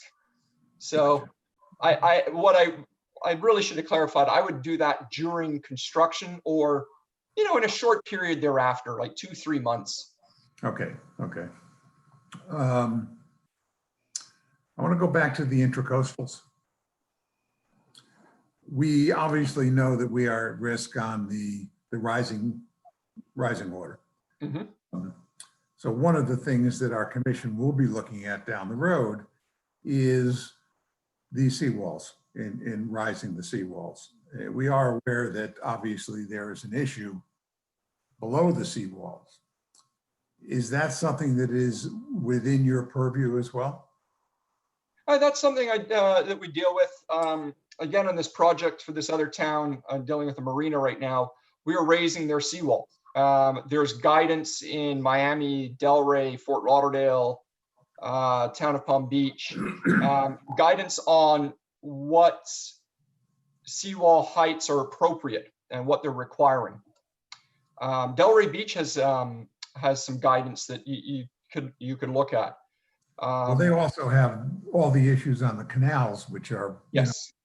Yeah, and it's very similar. So that is something we deal with. You start to get into pump stations and flooding in terms of drainage. That's not something that I specifically deal with. That's not in our world. Yeah, that's for me. You know, yeah, I deal with seawall raising, bulkhead raising, and the impacts and thereof. Yeah, Okay, that's something we do. let's move back to the subject at hand then. For our beaches then, with all that you know about the conditions of our beaches, it appears that the only real issue that you've uncovered remains the same as what you reported to us a year and a half ago at our library, and that is some areas in the center of our beaches. But over the last 10 years, our beaches have actually improved in condition. So we're not at an alarming state. And we certainly aren't in a critical state. Is that not correct? I'd agree with your statement. Yep. Okay. I don't have any further questions. Mayor, Do you have any questions? Mr. Mayor? I'll come back to John. Just wait a second, okay? Oh, okay, I'm sorry. Marshall? Any questions from you? No, I'm good. Okay, back to John. So, thank you, Mayor. I just was trying to summarize in my head because you've given us a great perspective, Mr. Thompson, on all of this. So from what I'm hearing, our beaches are accreting sand. They're actually increasing in the amount of sand in the width of the beach for at least 3/4 of the beach. Now, the southern quarter is a problem that we see because there's not much beach there. And it seems that that's also an area where the boroughs are. So one question I have is, it would seem just from common sense that because the sand has been taken out of those boroughs in that area in front of the southern section that is hurting on the beach, that the borough is a problem. Now, how much of a problem does it become by having an empty borough with a storm coming in? wouldn't that make the southern section of the beach more vulnerable? So what you're looking at with dredging the bar area is the impact of that bar area, and specifically the hole that you now have on waves. So a wave is essentially, you know, it's water particles going around in a circle. Big circle top, really small circle down at the bottom. And when you get deeper and deeper in the water column, and as any diver will tell you, if you're down 50 feet, you don't feel the waves passing above you, right? Unless you get into really big waves, and at that point you can feel those kind of waves starting to move you around a little bit. So the bigger the wave, the deeper that effect will go.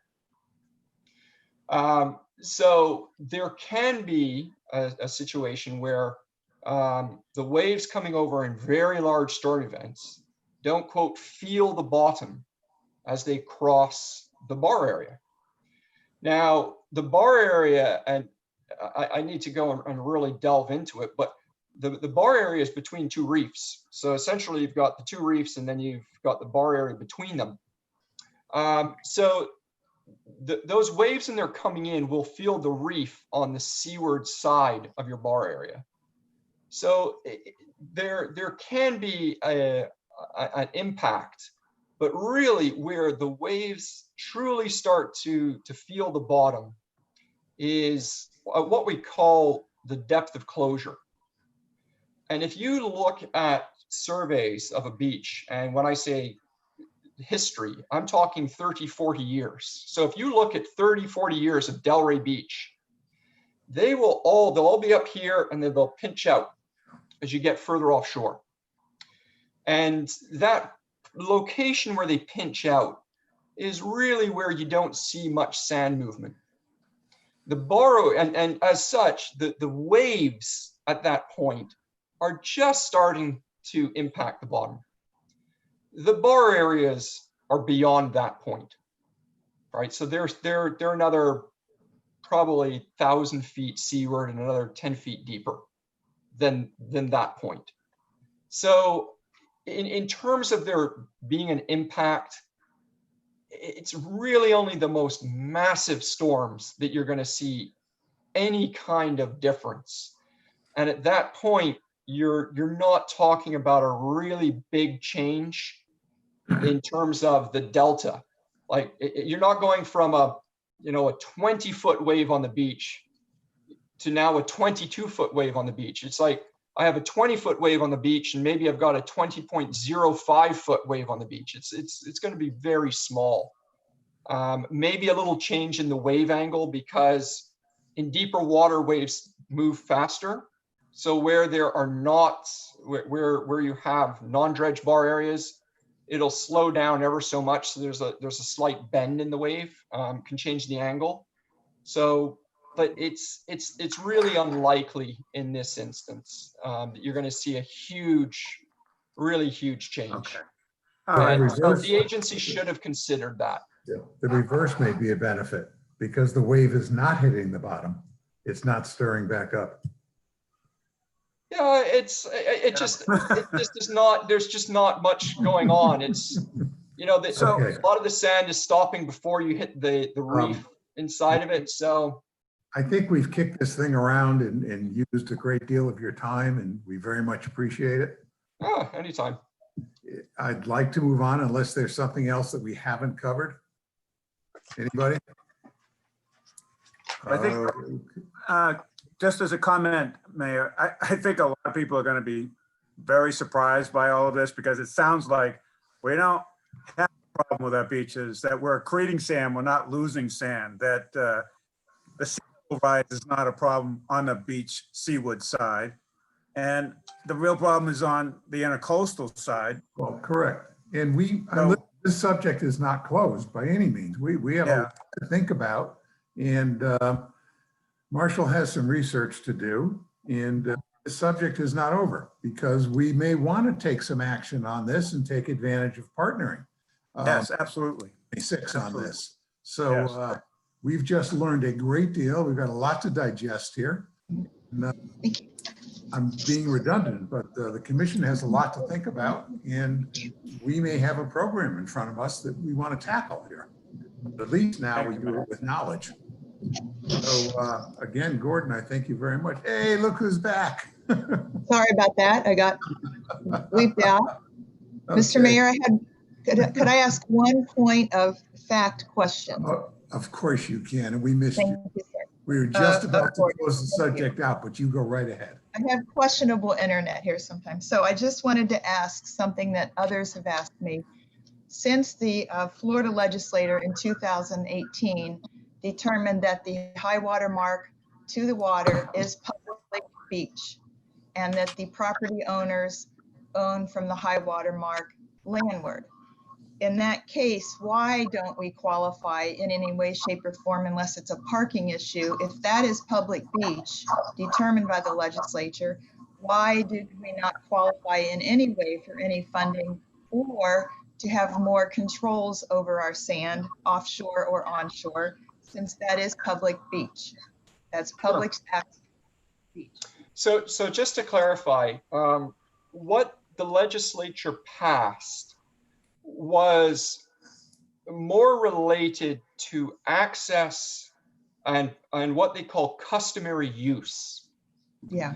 There's customary use that says that if you are walking down the beach right now in the town of Highland Beach and you're above the mean high water line, you're trespassing. Right. And so anybody who's walking up and down the beach, unless they walk back and forth across the, let's just say 100-foot wide of their property, they are trespassing. So there was a law that essentially got into customary use that said, look, if people have been walking across your beach for the last 10 or 15 years, you can't stop them from walking across your beach. You know, now they don't have a right to go walking up your driveway and pathway and into the dunes. But if they're on the beach area and they're just walking along it, then they should be allowed to do that. There were some issues in another part of the state, and some people weren't happy that parties were going on, and you know, trash was being strewn on the beach, and they passed this law. It didn't change ownership. The ownership has always been either it's in your deed, or if it's not in the deed, then it is the mean high water line. And legislation just clarified that you could throw somebody off your property if they were walking across it, and did away with customary use. So that's really what the change was. It wasn't an ownership change. It was a, what do you implement if somebody is trespassing change. So customary use is the key word, being the key words. Yeah. All right, thank you very much. Okay. Gordon, again, thank you very much for your time and your wisdom. And rest assured, we're going to be back to you. Okay. All right. Well, thank you very much. Let me know if you have Thank any you. follow-up questions. Be happy to help. We sure will. Okay. Have a great Bye-bye. day. Stay safe. Bye-bye. We'll move into the public comments section. Linelda, where are we on that? Do we have any? Linelda. I think Jack Halper may be on. I will have to check with Teresa.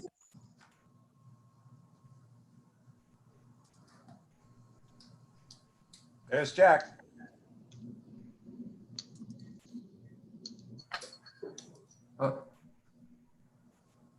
Jack? Gordon, before you go, can I ask you a couple of questions? Yes, you're on. Hello, Jack. This is Doug.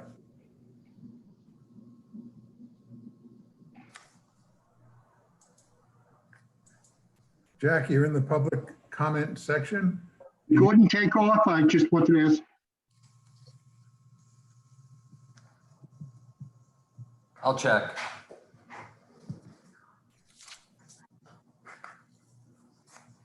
Okay, is Gordon available? We all have great knowledge now. You can ask any of us. Okay, all right. A couple of Can you hear me now? Yes. Okay. Before I just a couple of comments. One, I do appreciate the 2+ hours you spent on this after trying.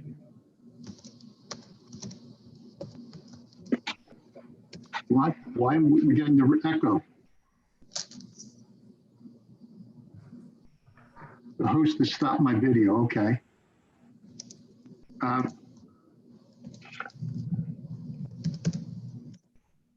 Okay. I keep getting. All right. I don't know what's going on. I'm getting an echo. Well, we can hear you fine, Jack. All right.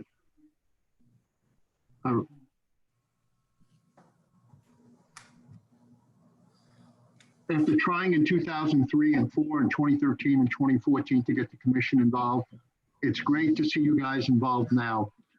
Let me get a couple of points and then 2 questions, which I'd be interested in see if you can answer. One, in terms of renourishing, I think we need to be realistic and focus our energy in the right places. Between the ownership issues and the costs, I don't think we're going to see renourishment as any kind of a serious thing here in the town. The other thing is when we look at his 2013 report and we look at RN 199 South, and this is what I wanted to talk to him about, which is south of 45 Ocean condominium, you could see that we have a loss. What got lost in the conversation with Gordon is, yes, overall the town is accreting. We have a positive stand. However, when you go from what is called R99 South or south of 45 Ocean, we have a major loss. You could see it in the photographs you had taken from that, those air photos that you had taken, Mr. Mayor. But Yes, for the and you can see Milani Park. I've been Yes. walking that area for 17 years. You can look at it from that point of view, or you can look at it from the numbers in his 2013 report. And you can see we've been losing from that area. Just off of that area is the borrow area, which previously done of what he has on his report on page 28. It's called the Southeast Florida, the previously permitted North Boca Raton borough area, and I believe it was around 2004. And you can see that on his graphic. Well, that happens to be related to the south side where we're having the loss. So I would point out to you, yes, we have positive in the town, but however, on the south side, we're negative. Till you get the Amato Rock, because we're losing it as the transport is south. But you get to the other side of the Amato Rock, because we've lost that transport, it'll start building up. So the 2 questions I really wanted to ask him is, where is the 2026 borrow area? What is the size of it in terms of depth and breadth that is planned? And looking at that in terms of our impacts. If it's off the north edge of our township, then it'll probably very minimal impact on our beach. If it's on the south side, we'll continue to see deterioration in the south. So that was one question I wanted to ask him. The other one is he brought up the idea of the critically eroded beach. I don't know where we're at on Milani Park and what that is going on, but what do we got in front of Milani Park? We have an eroded beach. And how do we use Milani Park and the eroded beach by Milani Park to our advantage? Lastly, we have a dune stabilization. We have the chairman of the Natural Resources meeting has scheduled a meeting on July 1. She's invited in a dune stabilization expert that some of you may have seen in years past. But one of the things which she's bringing up and wants to talk about is dune stabilization. So that is something that I think we need to look at, take what this committee may be doing and try and move that forward. Enough said. Excellent. Any comments from any commissioners? Anybody want to jump in? Sure, I agree with him completely. And I would say I was asking a question about the boroughs on the southern side or our beaches, specifically because I see that is the area that is most eroded.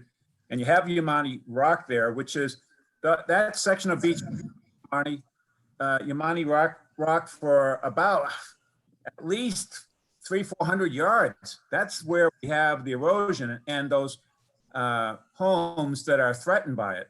So I think maybe in this discussion, Mr. Mayor, with Boca and Marshall, with the negotiation, we could ask them to help us use some of their sand that instead of just going on the Boca Beach, that they cover on the north side of Monty Rock to help protect that section. It's a small section, given that more than 2/3 of our beach is accreting sand, but boy, in that one section, it's losing sand. So we really need to look at how we can help that through the guise of, dune restoration or the upland side.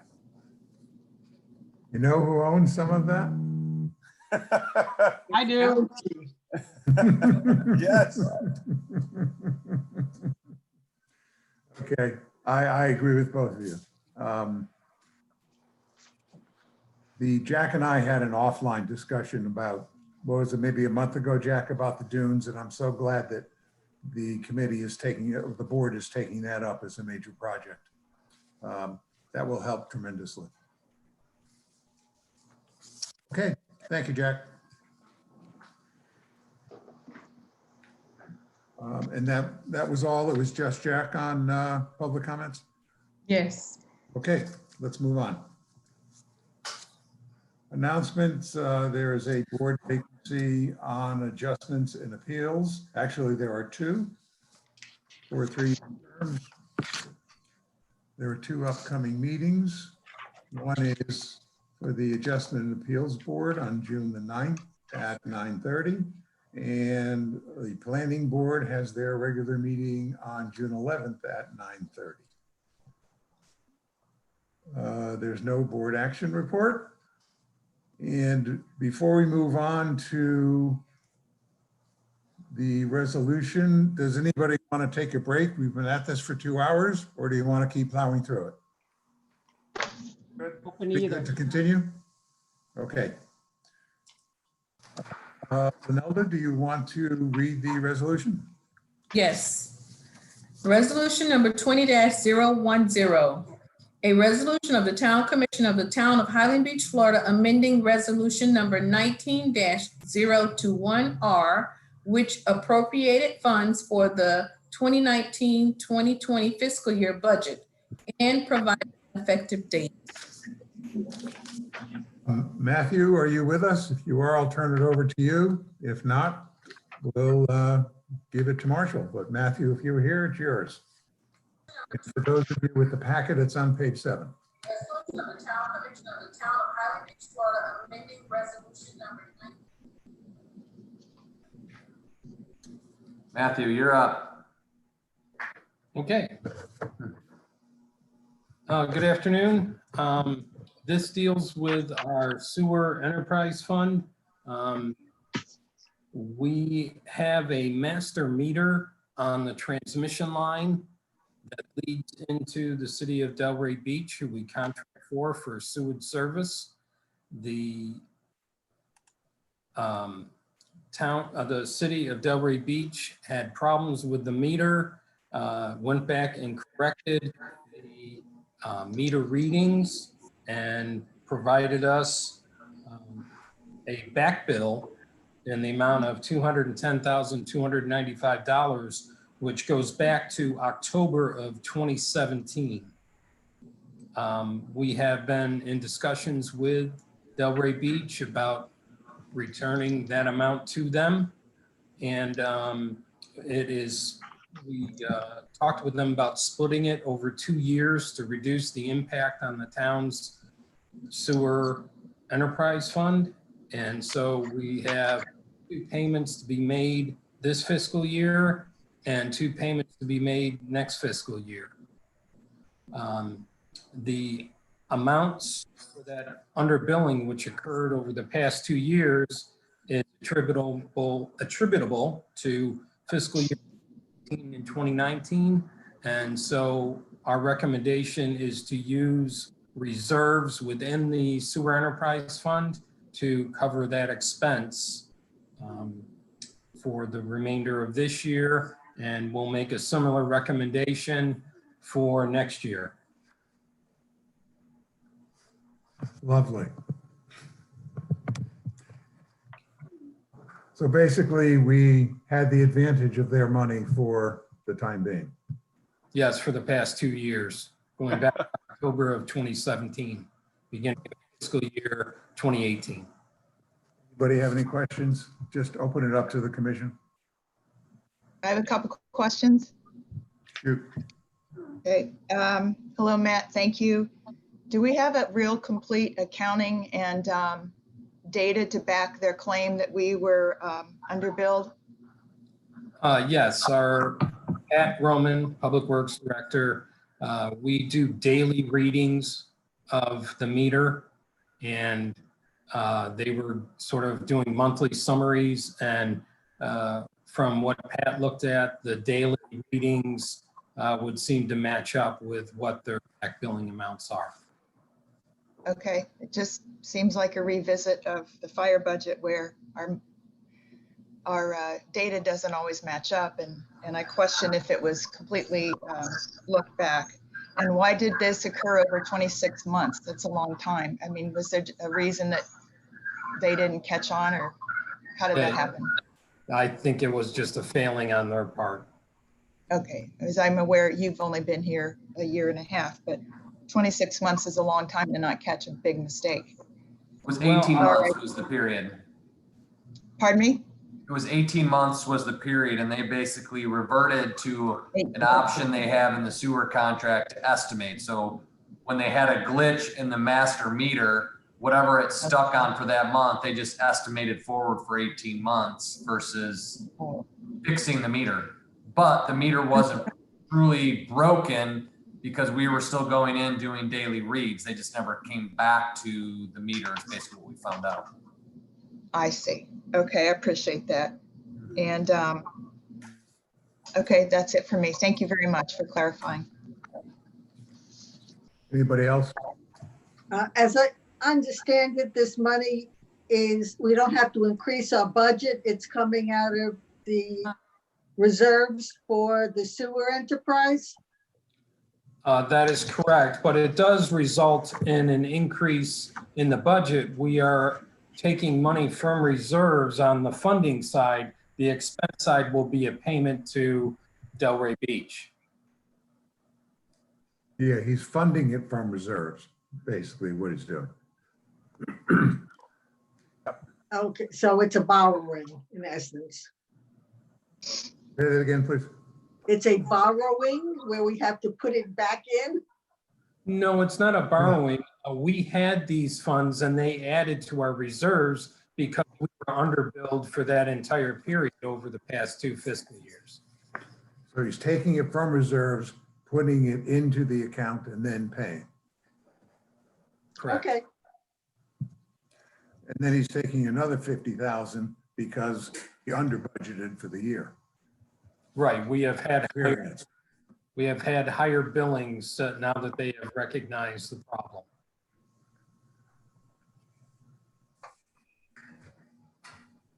Everybody understand that? Yes, Mr. Mayor, Yes. another question. What's remaining in those sewer reserves? What, do we have other funding available in this occurrence again? This incurs again? Yep, good question. He's looking it up now. We have Very good. unrestricted, as of the end of fiscal 18, our last audited period, we have unrestricted net position, basically fund balance, within the sewer enterprise fund of about $2.1 million.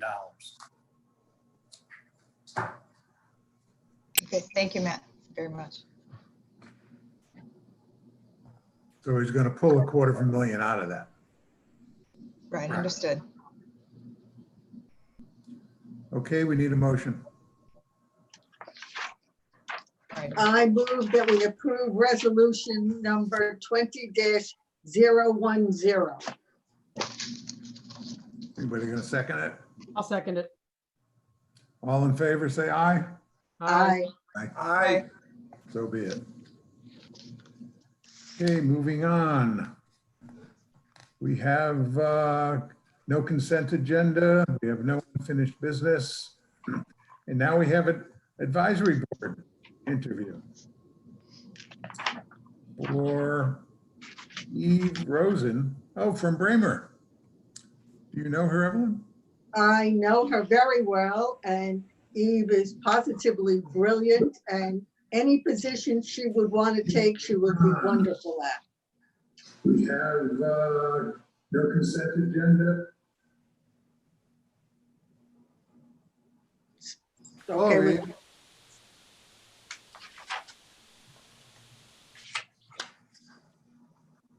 Would you like to introduce her, being that you know her? Sure. I know. This is Eve Rosen, and I think her bio speaks for itself. I've worked with her, and I have full confidence in her. No questions. John? I'm sorry, I have to ask a stupid question, but is there any relation to Fred Rosen? No. Okay, so, Eve can answer that. Eve's right here. oh, there you are. Very good. So Eve, again, I'm a newbie in this, but why are you interested in doing this? What in the world motivated you? I have some very good friends, including one commissioner, who were encouraging me to become involved now that my husband and I have become permanent residents of Highland Beach. And given my past experiences, this seemed like a good entry into getting to know more about the town commission, and about the efforts of the town to continue to govern itself in a pretty good way from what we've seen so far. So from a point of view that obviously you're an experienced attorney, you come well endorsed, how do you see yourself particularly helpful in this role as adjustments and appeals?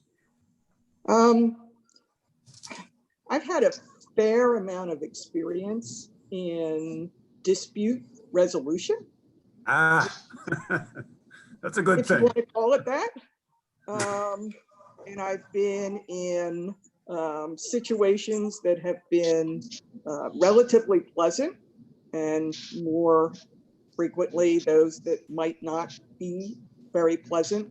And I think that I bring to this some experience in knowing how to reach resolutions and how to hopefully diffuse any situation that might become a little hot, let's just say. Yeah, in my own experience, and I shared this with the board before, litigation is something that I like to avoid at most any cost. And I have to believe that every good lawyer in an appeal situation has to have the empathy and understanding on all sides where we can resolve it amicably. So I would expect and hope that you could do it that way. I look forward to trying my best. How was that? Well, since you are well known, I will defer again to the mayor. Thank you, John. Peggy? Yes, nice to meet you, Eve. How I are just you? wondered, yes. I just wondered, you mentioned you were general counsel for some regulated companies. Could you share what type of companies those were? Just curious is all. You'd be very excited to know in this present world that I was general counsel of a number of insurance companies Oh, in the bingo. property and casualty world. So Okay. I've had some experience with disputes and appeals. I see that. I understand that. And then you were a board member on several different types of companies also, insurance or otherwise? They were all of our insurance companies. Our insurance companies were 100% held by a publicly traded company, and they were both national and international. And so Right. I was responsible for board governance, board secretary, and in the international scenario, board chairmans. Or Oh, chair, excellent. they say Okay. it now. Very good. Two more quick questions, if you don't mind. we have had many variances granted in the past 5-6 years. I did a look back last year. And would that be something you would be able to do, is perhaps research with regard to codes and what has been decided in the past in making a decision on a variance? And then second part of that question is, are you capable of saying no to a resident? I think, and personally speaking, it's hard to say no to a resident and a friend you might know on the street or in the building. So I just wondered that two-part question. Let me answer the first one carefully. I'm not Sure. an admitted attorney in Florida, but I I understand. certainly am capable of reading statutes and looking at legislative and regulatory history and results. And to the extent that we will recognize that I'm doing that and not an admitted attorney in Florida, and with the help of our town council, I think I'm capable of doing that. As far as saying no, there are all different ways of addressing an issue and getting to, we've all heard about getting to yes, but sometimes getting to no is something that's important. And the way to do that is through discussion and through analysis and trying to get people to recognize both sides of the issue. Right. Excellent. Thank you very much. We appreciate that. Sure. Appreciate it. Thank you, Peggy. Yeah, thanks, Mayor. Greg? Thank you, Mayor. Eve, it's great to meet you. Your resume is stellar. Very impressed and happy to have you involved. One question I have is, did you interview with the board chair? Because I might have missed it, but I didn't see a board chair's recommendation in here or any notes from an interview.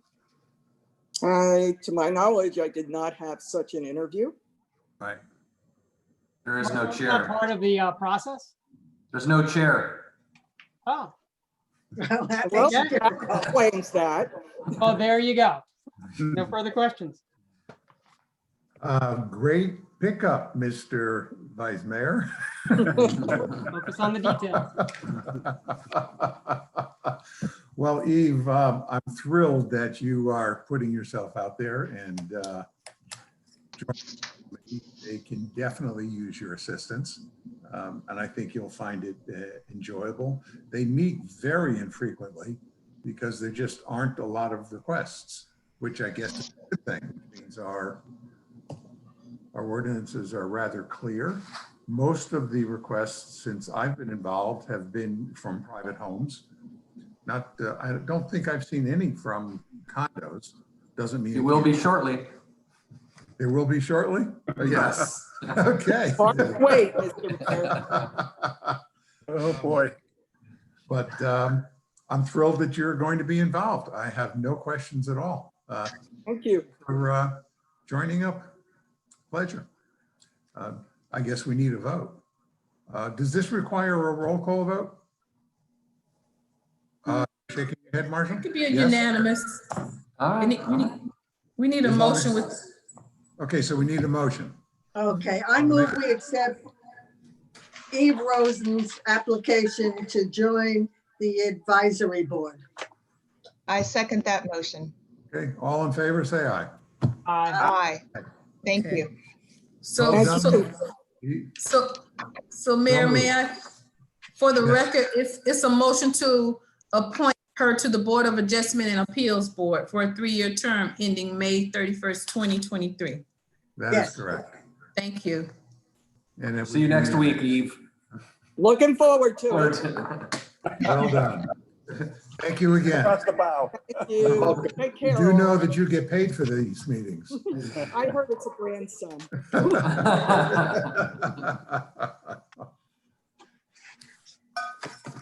Okay, moving right along. Okay, this is an item that I put on the agenda, and it's about communications with our residents. This has been something we have talked about quite a while. And one of the things that we had originally tried to do was an outreach program where each commissioner would go to the board meetings of the different associations, condos, HOAs, et cetera. But obviously with the virus, that's impossible to do. So a thought came to mind of doing a monthly newsletter, just a letter, one-page letter, maybe on both sides, but purely one page, sent out reviewing what's happening in the town. And we have 5 commissioners and of course, the town manager. So each of us could write twice a year. Or perhaps we do it every other month and then each of us would author it only once a year. And it would go out first class mail. So therefore be forwarded to people that have gone up north and aren't here. And it would be an opportunity to stay in touch with the residents. One of the other problems we have, of course, is a very limited email list. I think last time we checked, it was 600-700 people. So a few things could be done. One, obviously keeping people up to date on what's happening in the town, what's being covered at town meetings, what issues we're facing down the line. Would also be a little bit of personal touch. So that would be coming from each of us and an opportunity to kind of stay in front of the residents. So I open it up for discussion. What do you think? Maybe I'll start with Greg. Thank you, Mayor. I like the idea of a personal touch. I'm certainly not against it. I think the one thing we have to figure out, and I will be the one probably the most guilty of this, is when you have 5 different people writing in the same document at different times, it might give different flavors. I'm more of a matter-of-fact technical writer, the facts, and not a lot of fluff, where Peggy, for example, was a professional writer for a long time and covered sports. And I can guarantee you her writing is going to be a lot more thoughtful and mindful and thorough than mine would be. So I'm certainly not against it in any way. It might come across as very different type of writing depending on who's authoring it. Thank you, Greg. Good thing. Don't know. Might be bad, might be good. Yeah. Okay. Moving on to Evelyn. Styles might be a good thing because it might let people get to know each of us Point. and make them feel that they know their commission and we're telling them what's going on. Okay. Peggy? Yes, sir. I'd be glad to volunteer to edit for not style, but grammar mistakes. But thank you, Greg, for the compliment. But I'm Time sure out. whatever Who's your buddy there? Oh, is he on screen? Sorry. That's our rescue. I'm sorry. I should not have interrupted. I'm trying to keep him quiet. Sorry. Oh, I love it. Sorry. Now that's the personal touch we were just talking about. Thank you. I think it's great to have a communication sent out if we do an email and a snail mail US. And we had talked about, I brought this up in 2018 and didn't have support for it. So I appreciate this coming up again, Mayor. I think if someone does not want to read our data, our messages, they're welcome to throw it out, but it's a great reach out to our residents and might impel them to actually respond and provide us with their concerns about the town or whatever they like to say. So thank you. I'm all for this. Great. Okay. One thing I didn't add to it, but if we, on every single piece, regardless of whether we do it every month or every month, right on the bottom of it, a very unique way, but the same way every single month, every single time, request that they register their emails. And we could put a nice little easy link or something on the website, because we need to capture more and more of these emails. Sure. John, I think I haven't come to you yet. What do you think? I think it's a great idea. I think the implementation is going to be requiring some magic. And, the fact that remains, we need a producer / editor to be in charge of it, so that, as the Vice Mayor has pointed out, I think you do need a common of a narrative that includes the input of whoever is designated that month, and puts it together. I mean, frankly, I've seen some of the communications that have come out of the town manager's office, and they're very well done, very well written. I'm thinking that honestly, someone on the town manager's staff could act as a kind of producer editor, but we contribute subject matter material, and then they could put it together and then push it out. But the second part is pushing it out to whom, and having a up-to-date database of names is going to be half the battle, if not more. Oh, we have the name and address, so that's not an issue. Yeah, it's I think importantly the emails, only for the time-sensitive nature of these things. You know, that if somebody gets it later in the mail, doesn't see it for a month or two later, then it's kind of lost its impact. But you know, that's something we can iterate and improve the quality of, you know, how to contact our residents, and also residents not being just owners, right? So, and those residents change often enough. But anyways, I think having an editor is important. Having the material that we assign each other to do, you know, in advance of the publication, we could cover a lot of different subjects, that's for sure.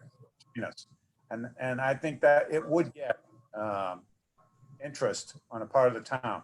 I think I certainly would appreciate it, and I would support this 100%. Great, okay. Perhaps we start it every other month, see what kind of. I think so. Let's try every other month first. That way each of us have one to do the first year. Okay. If we're getting a good response and they want more, we could always go to monthly, but yep, every other month. And I do think John's idea of having somebody at the town kind of administer this. Marshall, you might want to think of who you'd want to assign that to. I have a suggestion. Teresa might be excellent for it. Or Teresa. And we could, you know, we could design what the look of it is, but again, I strongly urge it, one page. If somebody wants to write something that goes beyond the front of the page, they can use the back of the page, but one page, no more. Just By the way, I disagree with John. I think that even if people don't get it in a timely manner, part of what we're trying to do is reach out to people and just knowing that they're getting it at all. Yeah. Will make a difference. I mean, it'll go first class mail. It's not terribly expensive. They should get it in a timely manner, first class mail. Shouldn't be a problem. I mean, except for the people that are, you know, we have a number of people who live in Brazil and in Mexico and in Europe. You know, it's going to take a little longer to get there, but it shouldn't be a problem. Great. And, you know, we can design, I don't even think we should design it. I think it should go out on our stationery. Yes, Sure. town stationery. Yeah, yeah, it's a business letter. And tying it into the website, I think we've got a great website. I talk about that website all the time to everybody to reinforce that that's a repository of really good information, and it's updated. And so I think tying the two together would be a great thing. Okay. Takes care of that one. Thank you. Who's going Move on to first? the next. Pardon me? Who's going first? Do we have a volunteer? If we don't volunteer, I'll do the first one because I threw it out. But if anybody would like to go first, put your hand up. I don't see any hands. No. You go. Was that Evelyn volunteering? Oh, no, it was not. She knows better than to volunteer. Do you know that whoever goes first doesn't have to do it for the rest of the year? Okay. I guess I got it. All right. Oh, she said, okay. Oh, you no, say I didn't okay? say okay for that. Okay. Yeah, you have to do it later. All in favor of our attorney going first, raise your hand.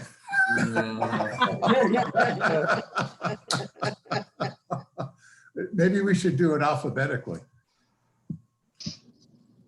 Oh, that means Greg. Oh, My first name? not correct. No, I'll Mayor, do I the was first. gonna volunteer to go second. You know, you are a Okay. CEO of a big company. I'm a CEO of a really tiny company. So if you go first, I'll follow your lead. All right, listen, I'm the one that threw the idea out, so I guess I have to do the first one. That's only fair. So I will do it. Okay, moving on. I guess I'm still up. This is a discussion about updating the town seal. And there's a gentleman that I have worked with on a number of different initiatives.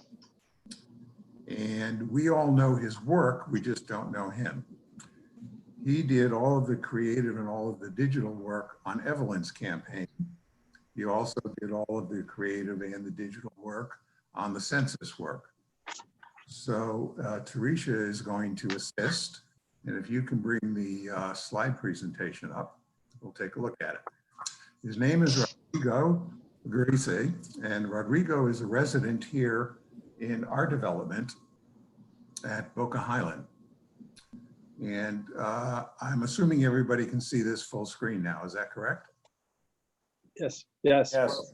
Yep. No, but that's okay. I haven't seen anybody at all, so it's all right. So Evelyn's the only one that cannot see this? And Evelyn, I can listen. have you tried to put on your audio video? I tried, and all I'm getting is a thing that keeps going around saying waiting. Can everybody else acknowledge that they can see it? Yes. Yes. Okay, Evelyn, you're gonna have to trust us. I will trust you. I trust Rodrigo. Okay. Okay, now this, he did this on his own as a volunteer. And now we're looking at the first slide. The objective here is to look at improvements in both the graphics, the color, and the font. If we'll take a first look, obviously we see the clouds. Believe it or not, there are birds. There's also a sailboat. I don't know if anybody's ever realized that there's a sailboat Yep. in our treetops. There are 7 colors running throughout all of this. There are 3 different blues. There's 2 different yellows. There's green. And my name is going across the other one, but also the font itself is rather outdated. And when we are using this for large printings, there are extra charges because we're dealing with so many colors. For example, when we did the outdoor signs, the signs that were the lawn signs, we had to pay an additional upcharges because of all the colors. Let's move on to the next slide, please. So what Rodrigo did was he began to look at different ways to update this. And you can see there are 3 different approaches here. First one on the left uses 3 colors. The center one uses 4 colors, and then 5 colors on the right.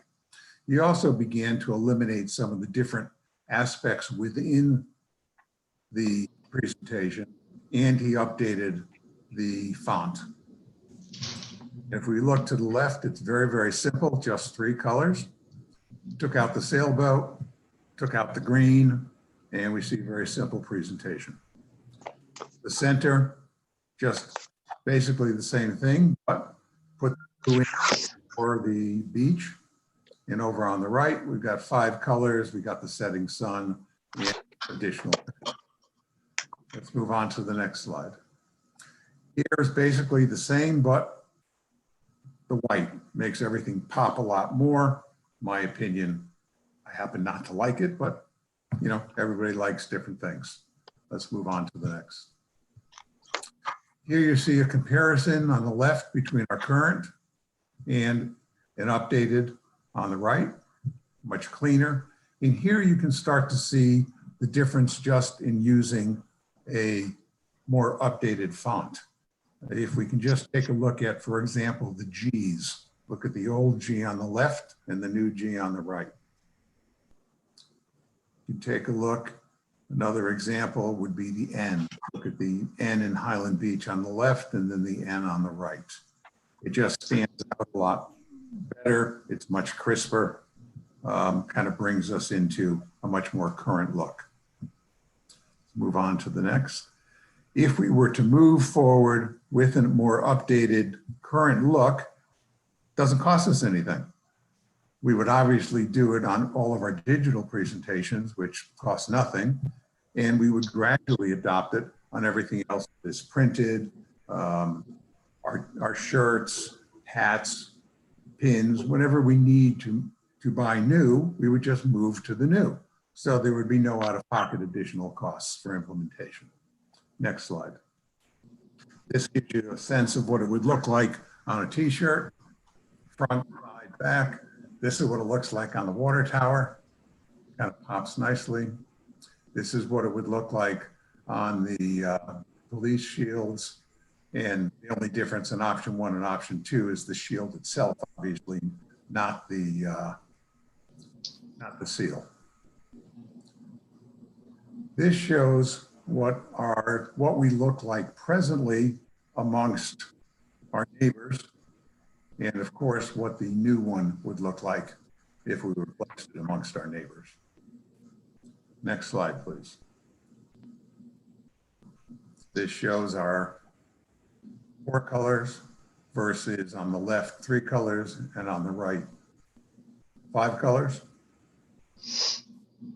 We include in the new the birds, the ocean, the new font. Next slide, please. Here's the suggested new one on the right against the current one. What do we think? Open for discussion.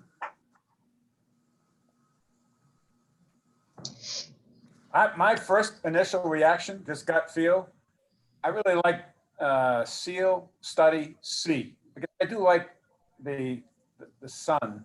Can we go back to the slides, please?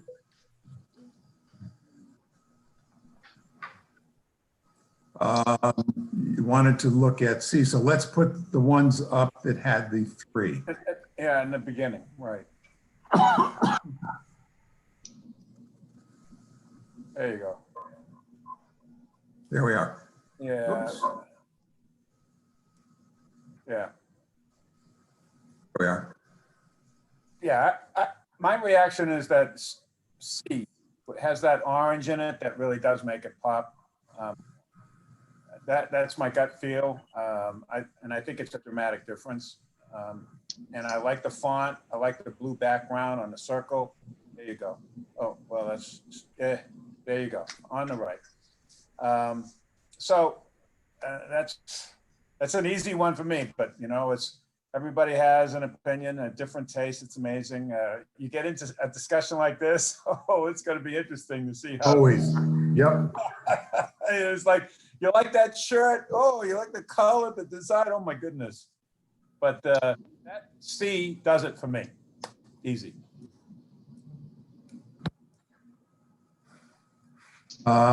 Greg? Thank you, Mayor. I gotta tell you, I think they're all improvements versus what we had. Now, it's funny, when you have your eyes open, using 7 different colors, that's borderline ridiculous. Let's So, go to the last slide, please, unless you want to see these three. just leave those three up for a second. Okay. I love number 2 or number 3. I actually like number 3 the best. The only thing I really am not a huge fan of is the font they've chosen. I'd love to see some other fonts. I actually like the Palm Beach County font a little better. This font looks a little too artsy, a little unprofessional the way the ends are. It's almost actually hard to read in a way. But everything else I really like. The I can agree with you Palm Beach. about the font. Sorry, John, say again. Yeah, I could agree with you, Greg, about the font. It is too much of an effort to get fancy, but I think that the font should be updated anyway. Oh, fully agreed. But basically, I'm good with number 2 or number 3. I kind of like the orange and the sun, but number 2 or number 3, and maybe just look at some other font choices. And I think it's a Okay. huge improvement. So let's go back to, stop. When you say 2 or 3, B and C. B and Okay, C. Love them both. Love to see the best. Just love to see a few different fonts. okay. Peggy? Yes, well, I agree with Greg and John. I particularly like study C, but I might like it better if you threw a couple of birds in there, maybe fluttering under the trees. And secondly, definitely, I would prefer an alternative look at a font because the G and the N make you look twice to make sure it says Highland. And we don't want to put something out there that would make anyone, particularly anyone with eyes like mine, look twice to make sure that's a G.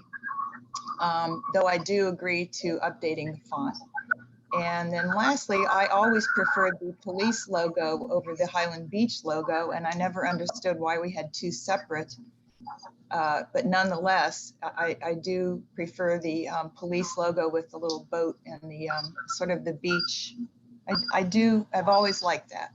But if we choose one of the 3 that you just presented, it's definite for number 3 with a few birds. Okay.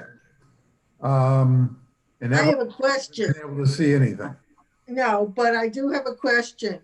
If you go with the 5 color, which I assume is C, does that have an up cost when we print things?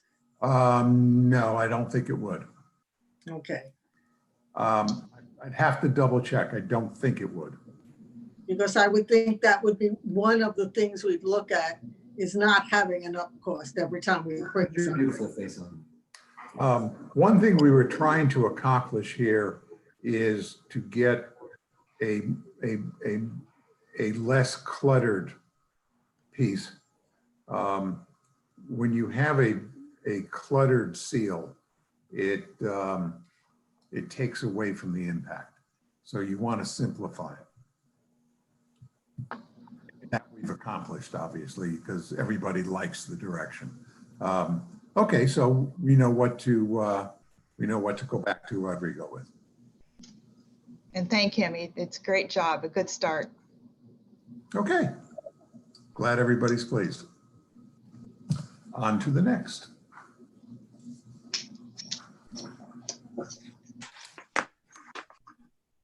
And thank you, Teresa. Next is to approve and authorize an amendment to the town's fund balance policy. So just going back to Matthew. And for those with the package, it's on page 18. Good afternoon again. This would amend the town's fund balance policy to allow for 2 assigned reserves for money we have received this year. The first is for $109,765 received from Delray Beach as part of the true-up process underneath the fire rescue services contract. And the other is an amount of $150,000 received from Waste Management for damage to roadways that would be reserved for future roadway projects. So this is just basically taking funds we have received from two different sources and assigning these funds for specific purposes as part of our fund balance.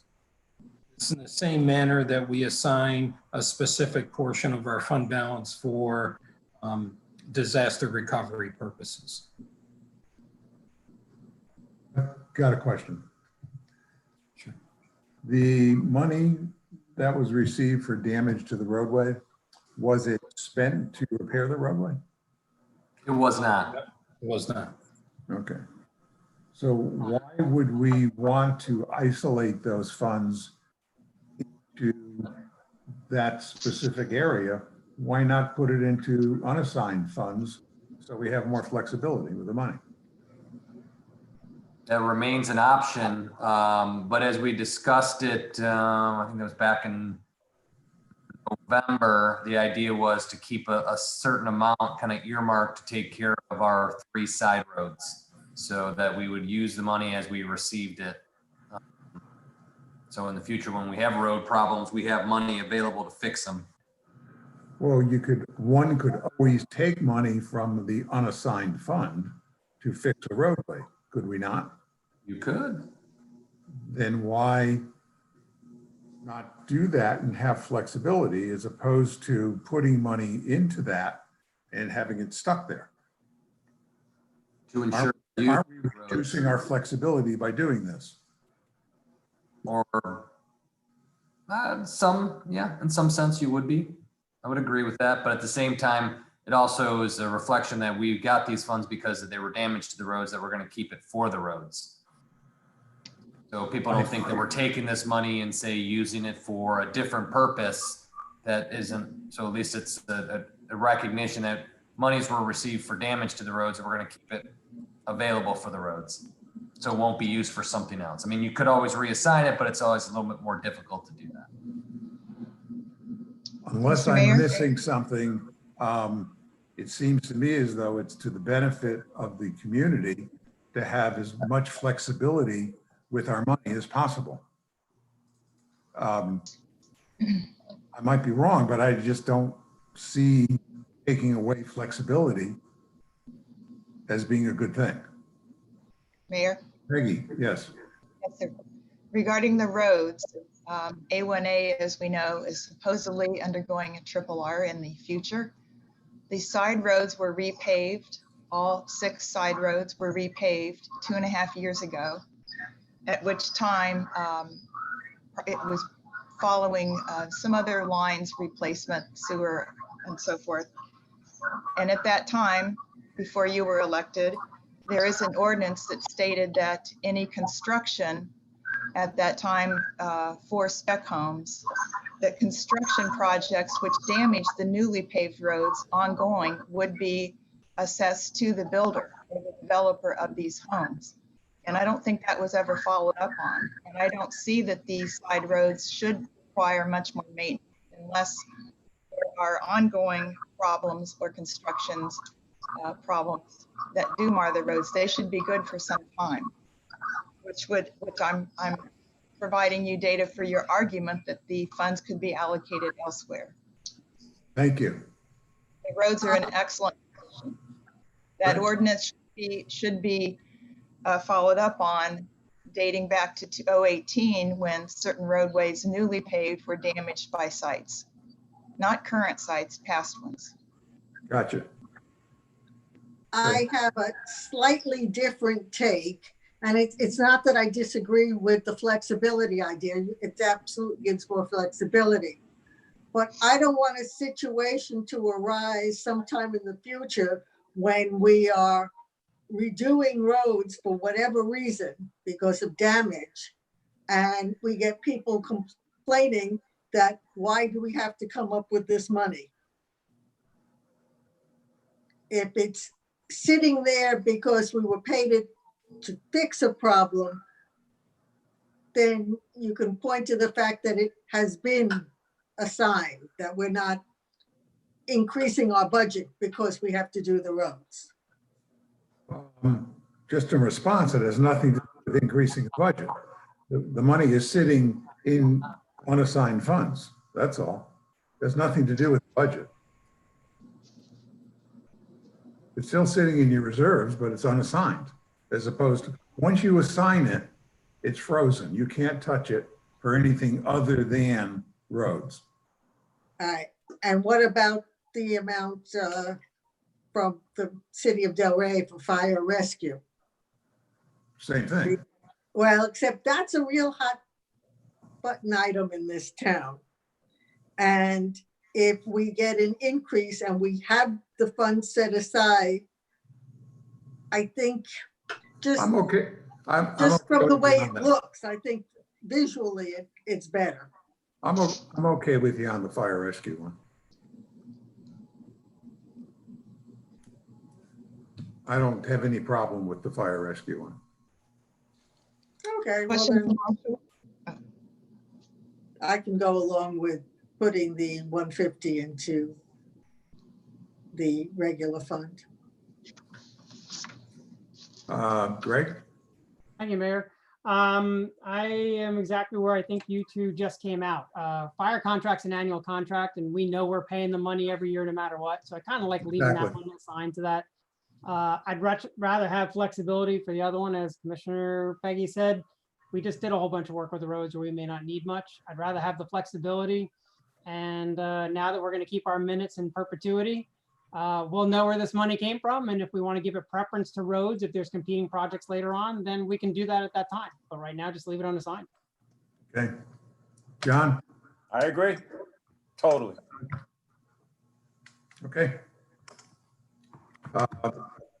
Do we need a motion? How do we do this one? Marshall? I would, to amend the fund balance policy to reflect the assignment of fire rescue services contract funds only. So we'll assign the 109,760. The other one will not be, that'll go into uncommitted reserves. On page 21 of your agenda package, you would just simply delete item number 4.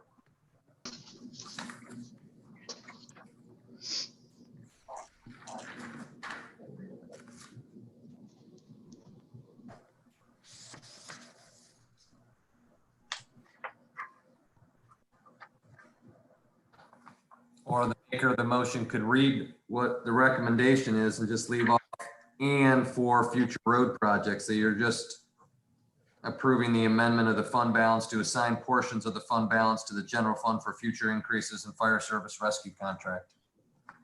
That's it. It automatically pushes 4 off. Sounds good. Somebody want to second that? Sure, I second it. What do you I say? can't make a motion. Yeah, you need a first for the I record. know we do. I'm kidding. John, you want That's to? giving me the eyes. Now, I make a motion to accept the town manager's description as stated. That's all I can say.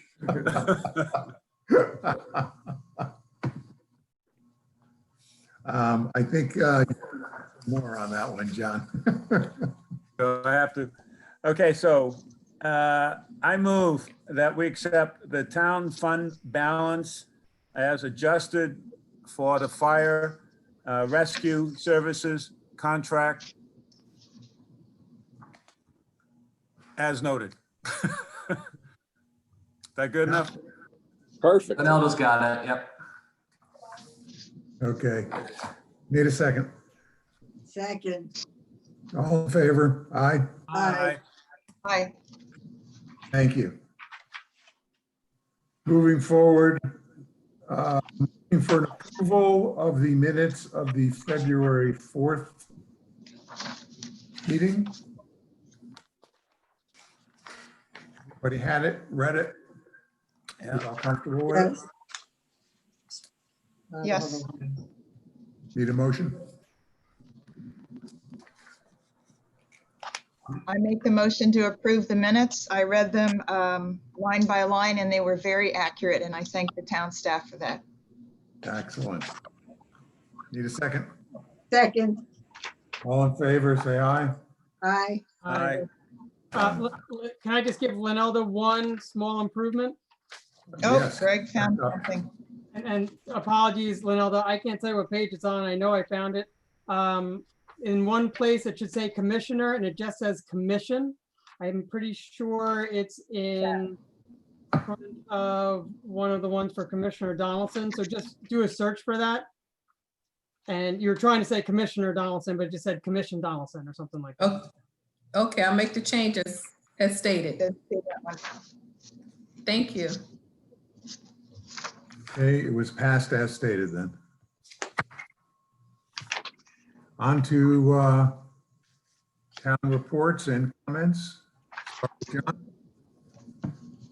I'll try and be real brief. And this is for, thank you, Mayor, but for Town Marshal, for Town Manager Marshall Laverty. You had mentioned to me at one point about visiting Hammock Park in Ocean Ridge. I did that to understand how they laid that out as on one side having the parking and then across the street, a walkway to get to the beach and whatnot, through a very thick foliage area. If the other members of the commission or the council have not visited that park, I suggest strongly you do. It only takes 5-10 minutes. Park, walk across the street, walk out to the beach, and you can get a feel for what they did with a very small area, much like Yanni Park that we have. And I counted the spaces. I think there's like 26 spaces for cars and a couple handicap parking spaces that are extra wide. Actually, they did a pretty good job given what they were trying to work with and given apparently they needed or wanted this park the way it is. I think obviously I wouldn't even want that many cars. And anything we do with Yamani Park going forward, since that's come up in the past and it's still going to be a hot topic, that we should at least see that park and get a feel for what they did there and how that might affect your thinking on that. The other thing is, for the town manager, Marshall, I saw a machine on A1A that it appeared to be trimming the side of the roadway, the pavement where it meets with the grass. That there's some concerns from, I guess, Jack the Biker about, grass is encroaching on our shoulders. And so as I am a biker as well, I know that there are some areas that gets real narrow. Has that been an effort by the state or did the town do that?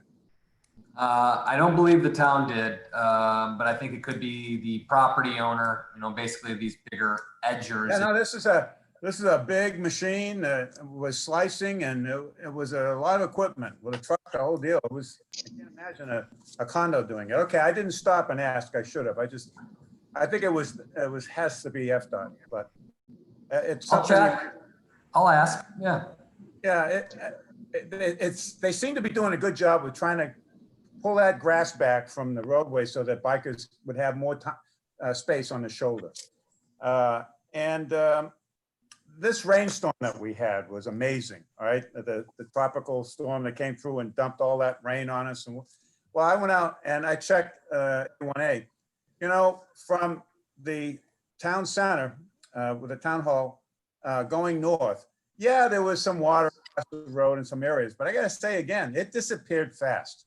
So all of this concern about, the roadways filling up with water in these storms. Now that was a pretty bad storm. I mean, it dumped a lot of water and it did not seem to be, as much of a problem.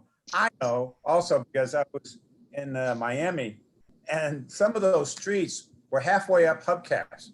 I mean, cars were stalled in the water. I mean, it was a mess. So here, it's nothing like that. And the swales do work.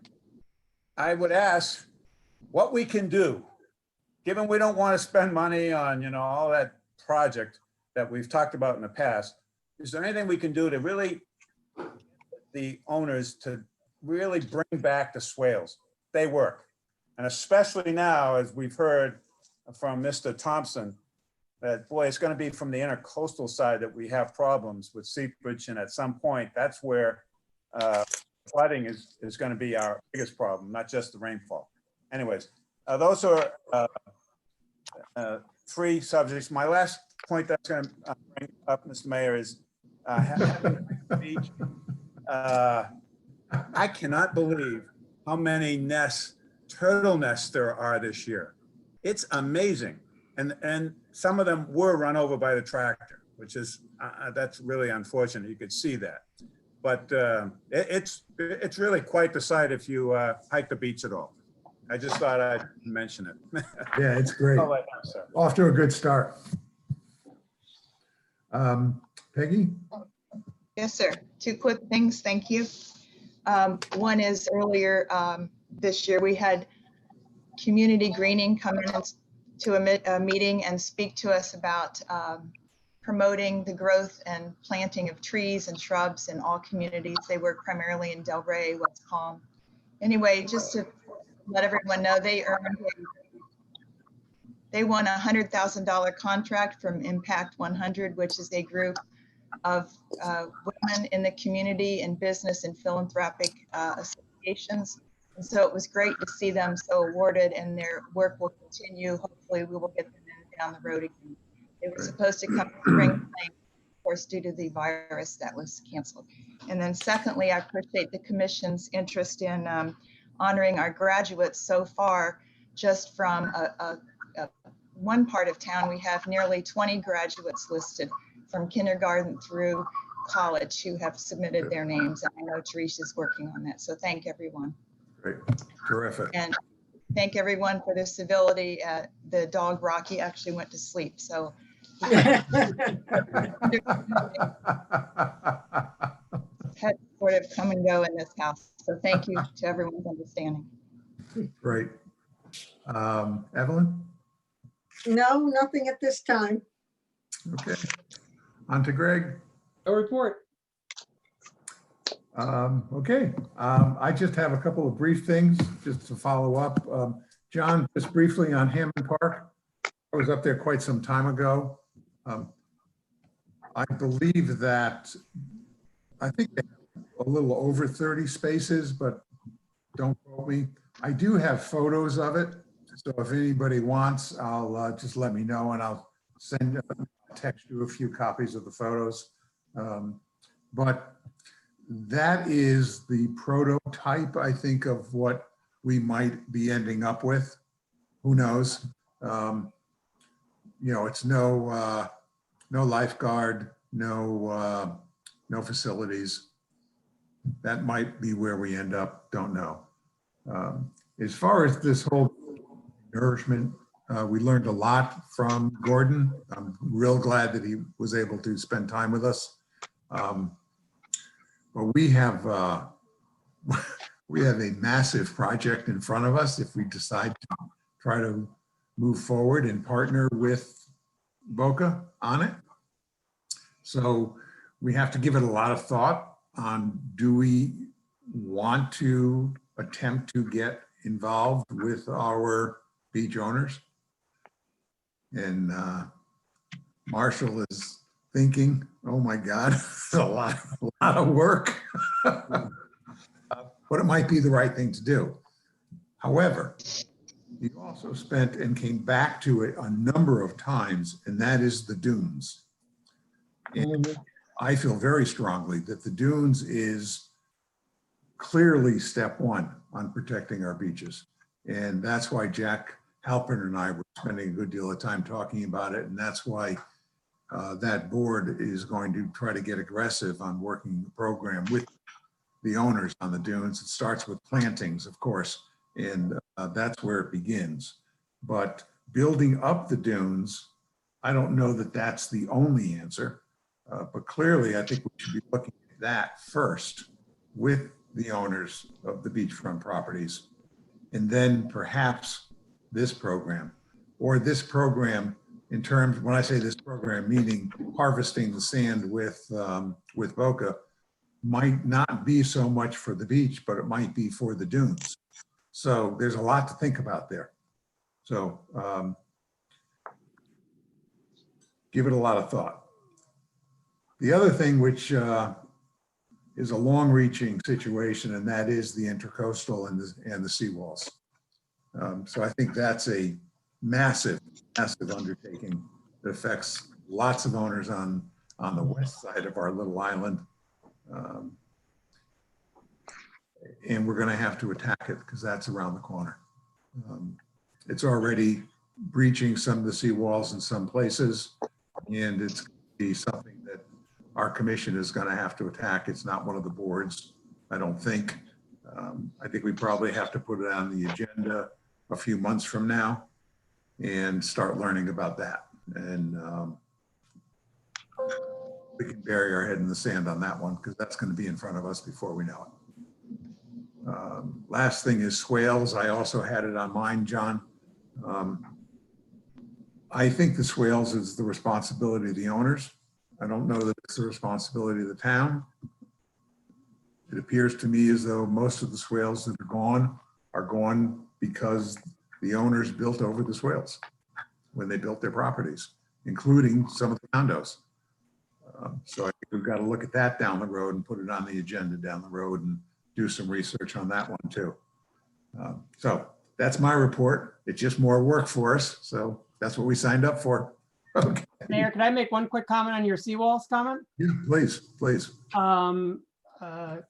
Yeah, we definitely have to deal with it. It's actually, if in a lot of cases, it's actually pretty easy. You can just pour an additional cap on top.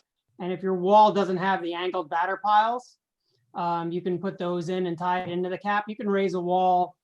You can raise a 100-foot wall, not that expensively. And a lot of residents, there's a few of them in our neighborhood that are either in the process of being raised or they're trying to go into permits. The biggest complaint from residents has actually been, God, it's so hard to get this stuff through, or there's so many different permits to do. And now the town added in, like, let's do seagrass studies and Army Corps of Engineers. And I'm not saying it's all the town's fault, just that's how a lot of residents feel because the red tape has been increased, not decreased over the last 2 years. Yeah. But if we can find a way to make it relatively efficient for residents to raise their walls, there are plenty of residents who want to raise their walls. I could not agree with you more. I think the red tape that may have been added to this process, and I think that might have been added rather recently, meaning Correct. last 12 months. I'm guessing a number of months, but not 5 years ago. Correct. Also, the condition of some of the walls, not just the raising, but the condition, I don't know that anybody's been paying much attention to those. And I don't know that that's all town's responsibility or not. A little bit of learning to do here as well. But it's just a subject we need to tackle. And it's all the way through. It's the condition, it's the raising of them, it's the process as well. But Correct. And the other thing, and I'll just chime in one more small comment on it. I'm sorry, say it again, please. I have one more small comment on that part as well. So a lot of these walls are 50 or 60 years old. They were originally put in by the Army Corps of Engineers, I think, or at least that's what I've been told. If you do regular maintenance on the walls, they'll last a lot longer. Oh, the concrete yes. panels themselves can last. The problems you have is when the walls aren't maintained, or they don't put the batter piles in as you need them later on, and that's when walls start to fail. And when they start to fail, there's nothing you can do besides rip it out and start again. Yep. So When you don't do the maintenance, that's when it starts getting very costly. exactly, and the maintenance is cheap. Yep. Mr. Mayor, Yes. Just also to add to your comments, I think, and I mentioned to our town manager a month ago or so, I think we have to look at our own property to the west side of the highway building and the library and take a look at what's there and what we've lost in the way of land to the intercoastal erosion. I think we're going to be facing an issue there ourselves that we will need to fund and build. Yeah, perhaps you're right. Yeah. You know what? We got to put it on the list. We have to prioritize the list. Going to go on our manager's white wall. But these are things we're going to have to deal with because they don't go away unless you do. So we'll get after them. Anything else before we move on? Okay, move on to Glenn. Glenn, you're nice and patient. Oh, first, I'm glad that Rocky is having a nice nap there. I mean, very good meeting. Really no legal report. I think you're all aware of the governor's orders. We're all aware of the direction that things have been moving. So just continue to stay safe, everyone. Okay, Thank you. Town manager. No report, not kidding. Good, okay, next. I can't let you off that easy. I hear your conversations on what I would classify as stormwater infrastructure, stormwater management infrastructure.